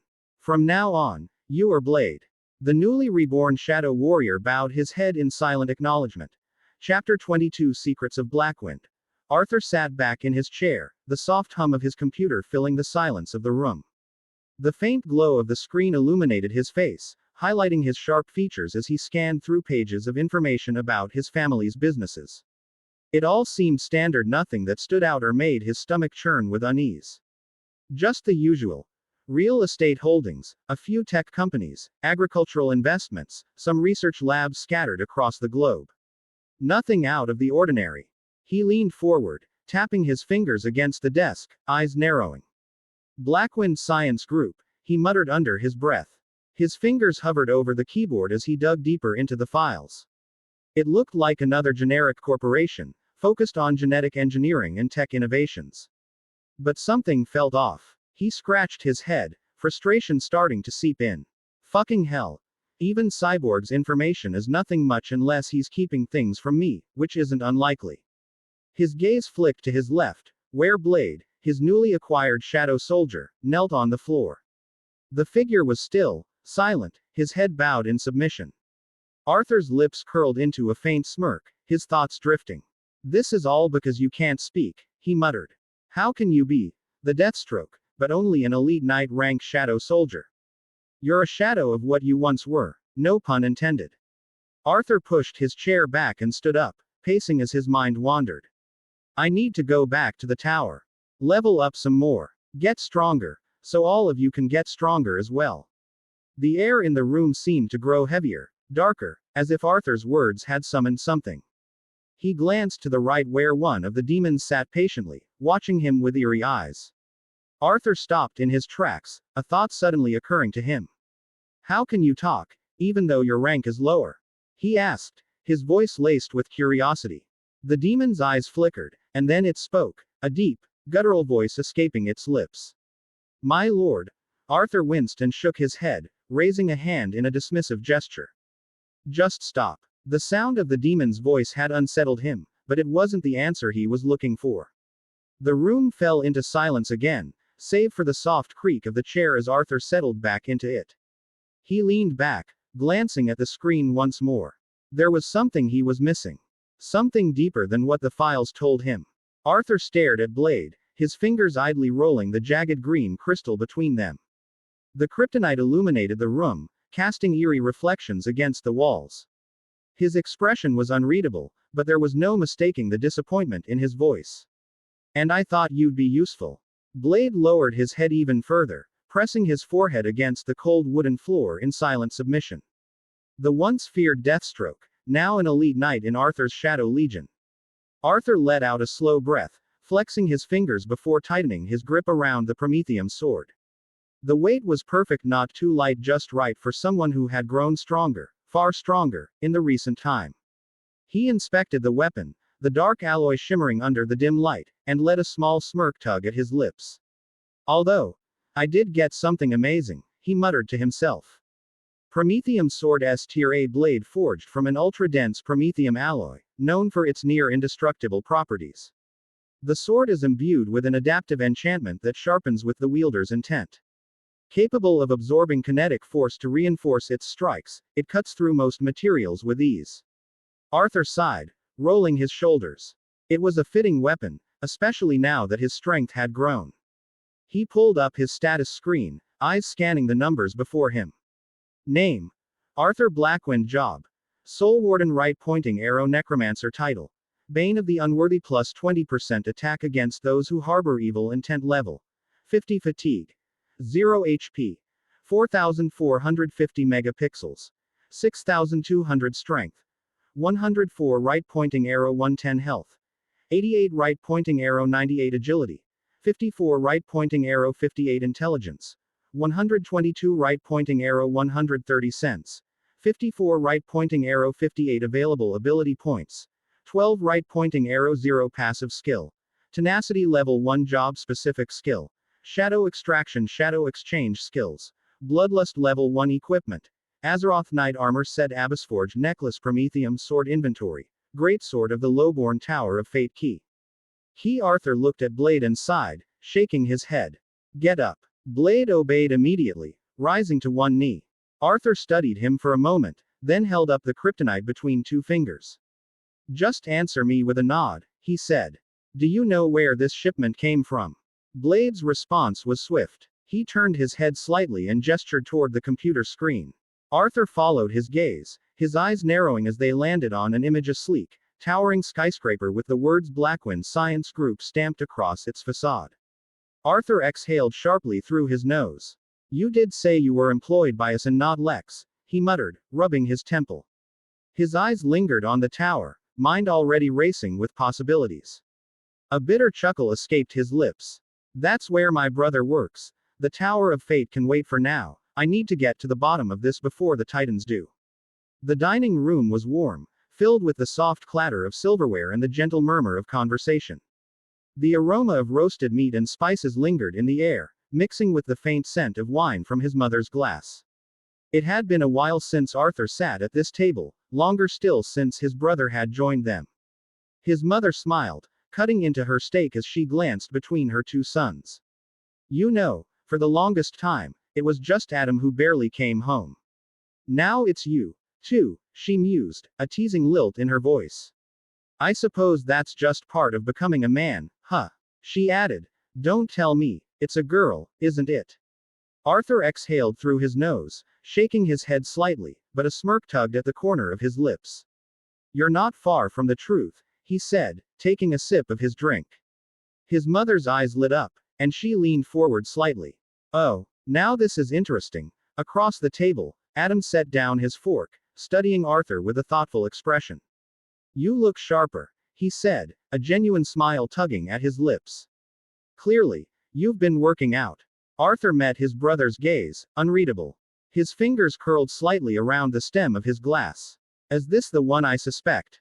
The mastermind running Blackwynd Science Group, supplying Lex Luthor with kryptonite, my own brother. That thought unsettled him more than he liked to admit. He got used to seeing the world in black and white lately, those who were threats and those who weren't. But family was different. Arthur clenched his fist under the table, his knuckles pressing into his thigh. Arthur. Adam's voice pulled him back. He blinked, masking the hesitation in his expression before offering a casual shrug. Oh yeah, he said. Working out. You could say that. Adam nodded and got up seemingly satisfied. Well, as long as my little brother is okay, I'll be leaving soon. Arthur didn't respond immediately, only studying his brother for a moment longer. Then, subtly, without so much as a flicker of movement, he attached a shadow soldier to Adam's form. It slipped into his brother's presence seamlessly, unnoticed, binding itself to his shadow like an unseen phantom. His gaze lingered for a second, his lips pressing into a thin line. There was a flicker of hesitation in his eyes, but he pushed it aside. This way, I don't have to infiltrate myself or act weird. Chapter 23 The Price of Power. Arthur sat on the edge of the rooftop, looking down on the city as it stretched out in a sea of flickering lights.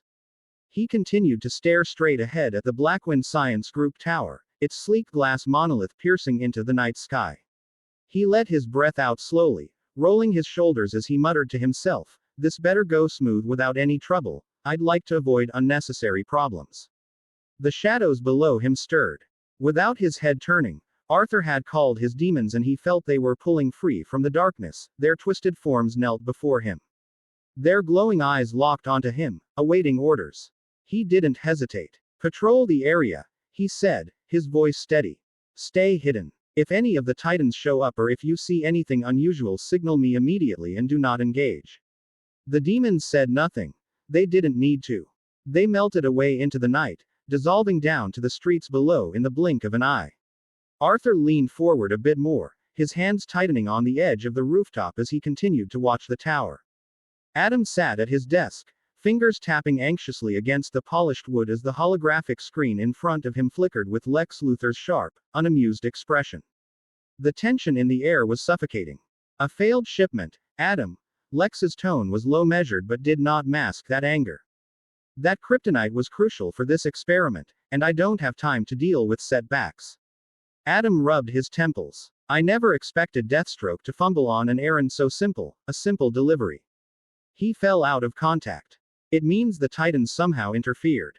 Lex's face closed down. Excuses. Make it right. Adam sat up again and kept all of his emotions tucked away. Another shipment is headed your way, at the proper coordinates shortly. A deal's a deal, Lex. A moment of silence. Then Lex leaned forward, his expression darkening. You'd better. His voice dropped to something colder, something final. Otherwise, I will destroy everything you hold dear. The screen cut off. Adam exhaled, running a hand through his hair.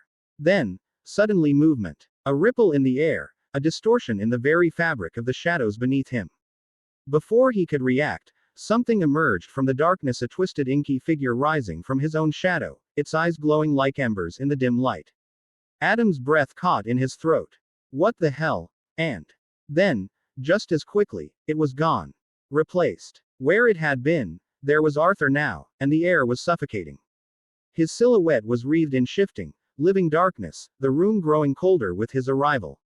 His eyes gleamed like a predator's, and in his grip was a sword, its blackened edge reflecting the faint light. Adam's stomach twisted. You better start talking. Arthur said. Adam's mouth opened slightly, his mind racing to process what he was seeing. Arthur. His voice trembled as he stared at the nightmare before him, his own brother swallowed by something unholy, something that felt wrong. Arthur took a slow step forward, his sword's dark edge pointed directly at Adam's chest. His voice was calm, but there was unmistakable weight behind it. Yes, it's me, brother. I'll ask you one more time. His grip tightened around the hilt. Tell me everything you know about your deal with Lex. Adam blew air through his nose, eyeing his brother up and down. A smirk pulled at the corner of his lip, but with no humor. So that's why you looked different, he muttered. Now you look just like them. Arthur's expression didn't change. Don't try to change the subject. Adam chuckled and shook his head. Lex is a dangerous man, Arthur. You should know that better than anyone. And you're a fool for making a deal with him, Arthur shot back, his voice colder now. A shadow demon had appeared beside Arthur in that very second, going down on one knee as it offered a broken shard of glowing green crystal in its hands. Arthur snatched up the kryptonite without even a second look and casually flung it toward Adam, the rock skidding across the desk between them. Arthur's eyes clouded. This. What is he going to do with it? He leaned in closer. That shipment was too big for just Superman. You don't need that much unless you're planning something bigger. Adam sighed and rubbed his temples. I see. So it was you who intercepted it. He leaned back, seeming resigned. Very well. Arthur said nothing, waiting. After a moment, Adam finally spoke. Our science division has been working with Lex on a massive project.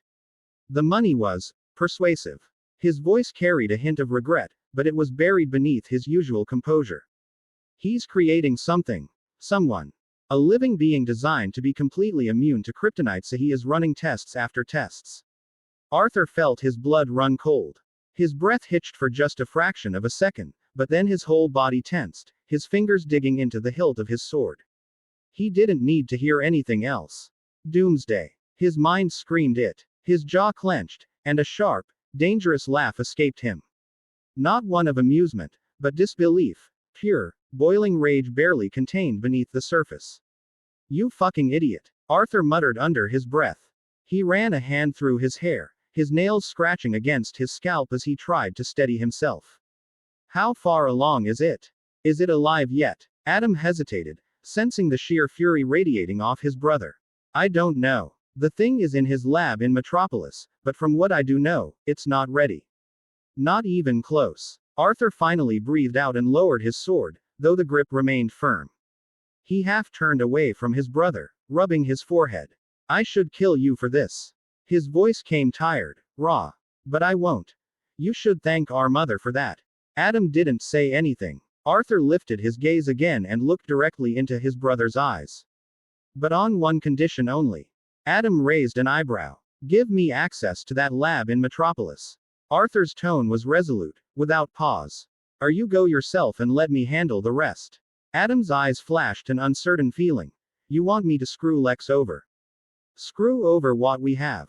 Going and let you destroy it all. Arthur gave a mirthless chuckle. Your work won't mean shit when that thing is alive.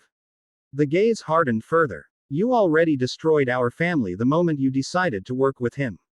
Silence. Adam's shoulders sagged slightly, his fingers drumming against the desk in thought. Then, after what felt like an eternity, he finally sighed and reached into his pocket. Fine. He pulled out a small black keycard and tossed it onto the desk. This will get you inside. I'll even arrange a meeting there. After that, you're on your own. Arthur stared at the card, his mind already racing through the possibilities. But then, a cold shiver ran down his spine. His fingers twitched. His senses flared. Something was amiss. His connection to his shadows outside had been smooth until now. His mana was depleting, little by little. Arthur let out a sigh, rubbing his temple. Intruders. Adam tensed. What? Arthur cocked his head slightly, eyes narrowing in focus on the fading presence of one of his shadow soldiers outside. One of my demons is getting constantly destroyed. He clicked his tongue in annoyance. A second of silence. Then it clicked. Arthur breathed sharply out and shook his head. TCH. The Titans. Chapter 24 Arthur vs. the Teen Titans 1. Arthur barely looked at his brother as a shadow soldier appeared beside him, its eyes aglow and fixed on Adam like a silent sentinel. I'm assigning him to you, Arthur said flatly. Wherever you go, he follows, so don't try and back away from this. Go home or head straight to Metropolis for that meeting, I don't care. Just stay out of my way. Adam hesitated, his fingers twitching slightly as if debating whether to argue. But he wasn't stupid. He knew when to push and when to back off. With a sharp exhale, he nodded. Fine. I'll go immediately arrange that meeting. He shot one last glance at Arthur, his expression unreadable, then turned and walked out without another word. The door clicked shut behind him. Arthur blew his breath out hard, rubbing the bottom half of his face. What a mess, he muttered under his breath. He turned to the floor-to-ceiling window. Gazing down at the city, he noted how peaceful it looked, a stark contrast to the chaos inside him. His reflection stared back from the glass, dark, wreathed in shifting shadows, his eyes colder than he remembered. A few minutes earlier the Titans moved through the perimeter in a blur. Robin led the way, his eyes sharp as he scanned their surroundings. His instincts had been screaming at him since the moment they'd intercepted the kryptonite shipment, and now that one of his creatures was here. That just sealed the deal for him. One of Arthur's summons is here, he growled, clenching his staff tightly. Which means that he is too. Beside him, Raven hovered a little off the ground, arms folded. Is that a bad thing? He did mention he'll investigate as well. She asked, her voice calm, but there was a flicker of something beneath it. Faith, maybe even a hint of uncertainty. Robin threw her a glance. It means he'd better not be an obstacle to us. We already know that his family has some relations to Lex, and I don't fully trust him. Raven's lips compressed in a considering frown. She wasn't one to let people in straight away either, but there was something about Arthur that gave her pause. Still, she said nothing. Fine, she said only. Meanwhile, a few feet ahead, Cyborg was dealing with an entirely different issue altogether. The sonic cannon was a bright blue as he shot Arthur's shadow demon into bits, yet watched in seconds as it reconstructed itself. He gritted his teeth. Man, is this thing invincible and it's not fighting back? He growled gruffly. No matter how many times he dropped it, the thing got up. But then, something else happened. The shadow quivered, as if it felt something, and instead of just growing back once more, it suddenly retreated, melting into the darkness, slipping toward the building in less than a whisper of wind. Cyborg furrowed his brow. Wait, what? For a second, there was confusion on his face, but he did not overthink it for too long. Rather, he pressed on. The Titans burst into Adam Blackwind's office, prepared for a fight if necessary. Instead of Adam, someone else was waiting for them. Arthur sat in his brother's chair, completely at ease, legs kicked up onto the desk as if he owned the place. Shadows curled around him, shifting unnaturally in the poor light. His piercing blue eyes flicked up to meet theirs as the room tensed with silent conflict. Raven was the first to break the silence, her voice edged with concern and frustration. Arthur. Robin didn't waste any time, his eyes sharp. Where's your brother? Arthur barely moved. He only tipped his head a little. I don't know. The words were smooth, sounded even indifferent, but the answer came too easily. Robin's eyes narrowed. I don't buy that. Arthur huffed and finally sat up, but he still looked completely unbothered. How much do you really know about this whole mess with Lex? Robin's teeth clenched. Enough to consider Adam Blackwynd a dangerous individual who needs to be questioned, you as well if my gut feeling is correct. Arthur blew out through his nose, shaking his head faintly. I said I'll handle this matter. You know I cannot let you do that. His gaze flickered around the group, and a cold curl of his lips was somewhere between humor and disdain. Don't you have better things to do? Like imprisoning high-threat criminals like Deathstroke and then letting them go free. Gotta keep yourselves entertained somehow, right? Raven's face faltered, but she moved closer, her voice softer this time.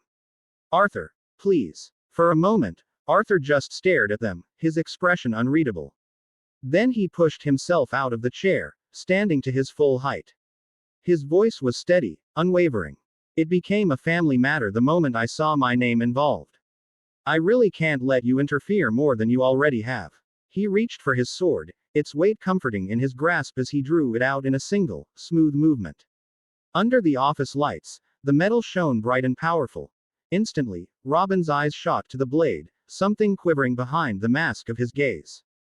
At his elbow, Blue Beetle tensed, his armor ratcheting down as the scarab began to react to the escalating intensity. You really don't want to do this, Arthur. Arthur's blue eyes burned, his grip on the Prometheum sword tightening as the shadows around him deepened. His voice was low, controlled but laced with something dangerous. I do not. A sweep of eyes over them after that, like a storm gathered in the stillness of weighty words yet to be unleashed. But your hypocrisy leaves a man no choice. The moment was thick with tension. Blue Beetle's scarab was the first to react, its alien instincts sensing the imminent danger radiating from Arthur. Threat detected. Immediate action required. Before anyone could speak, Blue Beetle lunged forward, his arm transforming into a pulsating energy cannon. Guess we're doing this, he shouted as a blast of blue energy tore through the air, streaking straight toward Arthur. Arthur moved before the attack even fully formed a blur of shadows and motion.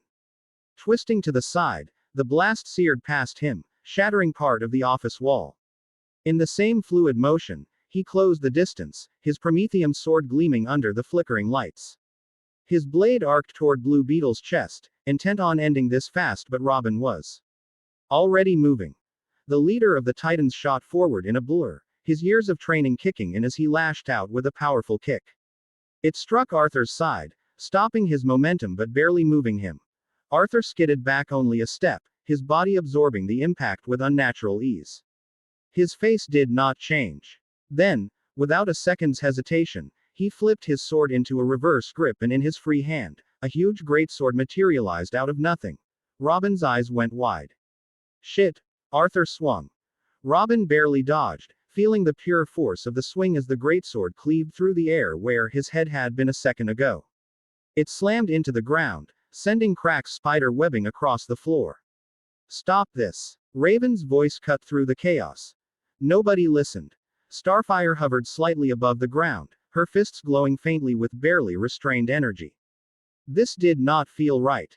Arthur had never struck her as an enemy, yet the way his shadows twisted unnaturally around him made her hesitate beside her. Beast Boy shifted uneasily, his usual easygoing demeanor replaced by something tense. Man, this is messed up. I thought we were cool. He muttered. Beast Boy shot a quick glance at Starfire, silently asking the same question running through both their minds. Should we really fight him? Arthur's blue eyes flared like weird flames as he stepped forward, the darkness collecting around his feet. His voice was cold and in command. Come out. The shadows at his feet churned unnatural, and then they rose. First was Blade, the elite knight of darkness, kneeled before Arthur, obsidian armor glinting like it had been tore from a dark dream. The rest followed to complete the assembly of shadows that grew into shadowy demons. Robin's jaw clenched, and he took a step back, his hand tightening on his staff. That shadow. It looks so familiar. He muttered under his breath. A terrible realization burrowed into his gut. I really hope it's not what I think it is. Arthur didn't even flinch. It doesn't matter what you think. Then his voice lowered, laced with an almost amused cruelty. Teach them a lesson. Blade exploded forward, his dark sword clashing against Robin's staff with an earth-shaking impact. The sheer force sent Robin skidding back as the knight loomed over him, relentless. Blue Beetle didn't hesitate. With a sharp whoosh, his jet thrusters engaged, sending him barreling forward, his gauntlet shifting into a razor-edged energy blade. "You're making this harder than it needs to be, man," he shouted as he swung. Arthur dodged with smooth ease, letting the energy blade slice through nothing but air. Before Blue Beetle could correct his movement, Arthur counterattacked hard. A brutal right hook slammed into Blue Beetle's ribs, and the force was so strong it made his armor whine under the pressure. Before he could react, Arthur pivoted and slammed his knee into Jaime's stomach, and the Titan grunted as the air was knocked from his lungs. But Arthur wasn't done. In one swift motion, he hunched over, bringing his elbow down onto Blue Beetle's back, which sent him crashing to the ground. The scarab screeched in protest, trying to recalibrate. Jaime gritted his teeth. "All right. That hurt." With a burst of energy, his jet thrusters fired on, flipping him upright just in time for him to block Arthur's follow-up strike.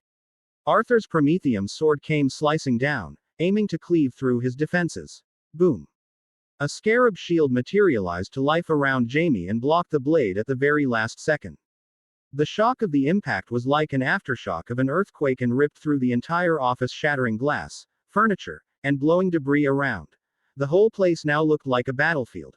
Arthur stood in the center of the wrecked office, his Prometheum sword gleaming in the dim light, surrounded on all sides by the Titans. His shadow demons prowled like wolves, their piercing eyes locked onto their prey. Blue Beetle was struggling, his armor thrashing against the swarm of shadows enveloping him, while Robin barely kept Blade at bay, his staff clashing against the towering specter's dark blade. Arthur's eyes flickered across the battlefield, noting something. "Wait." He narrowed his glowing blue eyes. "Where the hell is Cyborg?" Before he could dwell on it further, a massive force crashed into him. Arthur grunted as two huge, fur-covered arms clamped around his torso. Beast Boy, transformed into a massive grizzly bear, let out a roar as he lifted Arthur clean off the ground in a crushing bear hug. "Arthur, stop." Beast Boy's voice rumbled. "This isn't the way." Arthur exhaled slowly, his body blurred with dark energy. Shadow exchange. In an instant, Arthur vanished from Beast Boy's grasp. Instead, he was holding one of his shadow demons. "What?" Beast Boy barely had time to react before a fist slammed into his side like a cannonball. The force sent him flying, crashing through a desk and skidding across the floor, leaving deep claw marks. Arthur didn't even pause. He was already moving. Robin saw it coming, but barely. Arthur's knee drove into Robin's chest, lifting him off his feet. The Titan leader barely managed to twist midair, using the momentum to flip and land on one knee, coughing blood. Arthur was relentless. He leapt forward, his sword gleaming. Robin braced. Boom. A stream of starbolts rained down, forcing Arthur to pivot. Starfire hovered above, her hands burning with celestial energy. "I am sorry, Arthur." She fired again. "But you are hurting my friends." Before the bolts could reach him, a black blur cut through the air. Blade. Arthur's shadow soldier intercepted, his massive sword deflecting the energy blasts like a wall of darkness. Starfire's eyes widened, just before Blade swung. Whoosh. She barely dodged, flipping midair as the blackened steel carved through the space she occupied a second ago. Arthur turned back to Robin, activating Bloodlust, stepping forward with slow, deliberate steps. His aura flared, his glowing blue eyes piercing through the dust-filled air. "Just like you value your family." Arthur's voice was cold, but steady. "I'll protect my own." Robin gritted his teeth, pushing himself to his feet. Arthur raised his sword, the edge of the blade humming with dark energy, and then his hand froze. Arthur's eyes snapped to the side. An invisible force held his arm in place. His glowing gaze locked onto Raven. Her own eyes glowed, her cloak billowing from the sheer power radiating off her. Dark energy swirled at her fingertips. "Arthur, you don't have to do this." Her glowing white eyes bore into his, power thrumming around her. "I know why you're fighting. I can feel it." Arthur's grip on his sword tightened, but he said nothing. "You think you don't have a choice, but you do." Raven's voice softened. "You're not doing this because you want to kill us. You're holding back." Arthur's expression darkened, but she continued. "You're not trying to win. You're just trying to keep us away." She took a slow step forward. This isn't just about family, is it? It's about your sense of justice. Arthur exhaled sharply through his nose, his aura flickering for just a second. You don't know what you're talking about. His voice was firm, but there was a crack in it. I do. Raven's power pulsed again, her magic still holding his arm in place. I know you, Arthur. And if you really wanted to take some of us down, you would have done it by now. Arthur's gaze flicked to the corner of his vision, his system. Pulsing with a notification. Daily quest. Time remaining 5. 4. He exhaled sharply, and the swirling shadows around him receded, slithering back into his own shadow-like obedient servants returning to their master. Robin pushed himself up, jaw tight, bruised but still standing. Blue Beetle rolled his shoulder, his armor flickering where Arthur's blows had landed. Beast Boy groaned, shifting back into human form, while Starfire hovered, her eyes filled with uncertainty, torn between duty and trust. And then there was Raven, her gaze steady, power still lingering in the air, as if she wasn't quite ready to let him go. She was right. He hadn't gone for a single fatal strike. Even when he had the chance. Arthur sighed, rolling his neck before leveling his eyes at Robin. Consider yourself lucky. His voice was calm but edged with warning. Next time, I won't be so lenient. And whatever data you have on me. His lips curled, not quite a smirk, not quite a threat. It'll be outdated. And in the blink of an eye, Arthur Blackwynd was gone. The room was dead silent for a moment, save for the faint hum of the lights overhead and the distant sound of sirens from the city below. Robin's fists clenched at his sides, his breathing still ragged from the fight. His jaw tightened as he stared at the spot where Arthur had just stood. Damn it! His voice was low, but the frustration in it was palpable.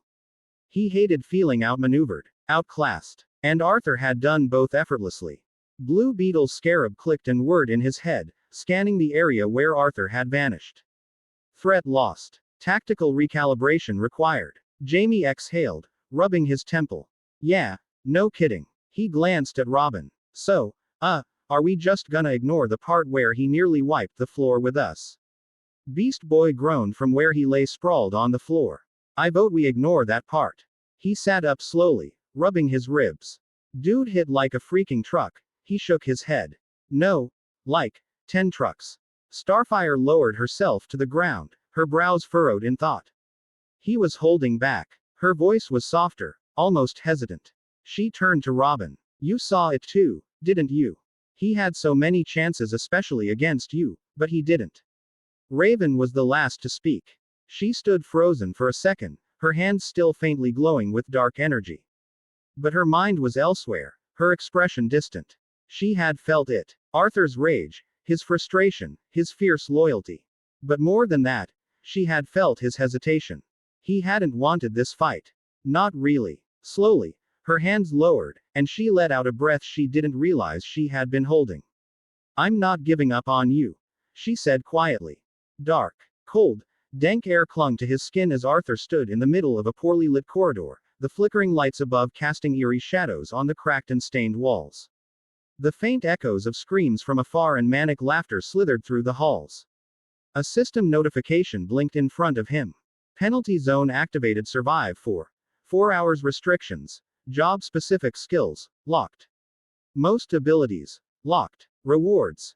+3 stat increase plus random skill. Arthur let out a sharp exhalation. I was too busy. Or maybe my mind was too clouded. I forgot to do my daily quest. He shook his head, his shoulders rolling as the weight fell upon him. He looked around, his instincts on high alert. I need to go after Lex, but first, where the hell am I? Then, his eyes finally managed to adjust through the dimmed light to gaze at rusted iron doors, blistering paint jobs, and scratches of insane-looking writings into the walls. At the top, Arkham Asylum. Clearly, the expression on Arthur's face had darkened now. Of course, perfect place for punishment. In a flash, another notification arrived. Survive. He let out a soft sigh, his Prometheum sword materializing in his grip, cold metal humming with power. If I'd ended up here at level 1, I might have been worried. He tightened his grip, his glowing blue eyes scanning the darkness ahead. A twisted grin formed on his lips. But whatever horrors this place holds, they should be the ones worried. Another tale fades into the silence. But here, in the fantasy audiobook library, stories never sleep. Subscribe and return when your heart seeks adventure. We'll be waiting.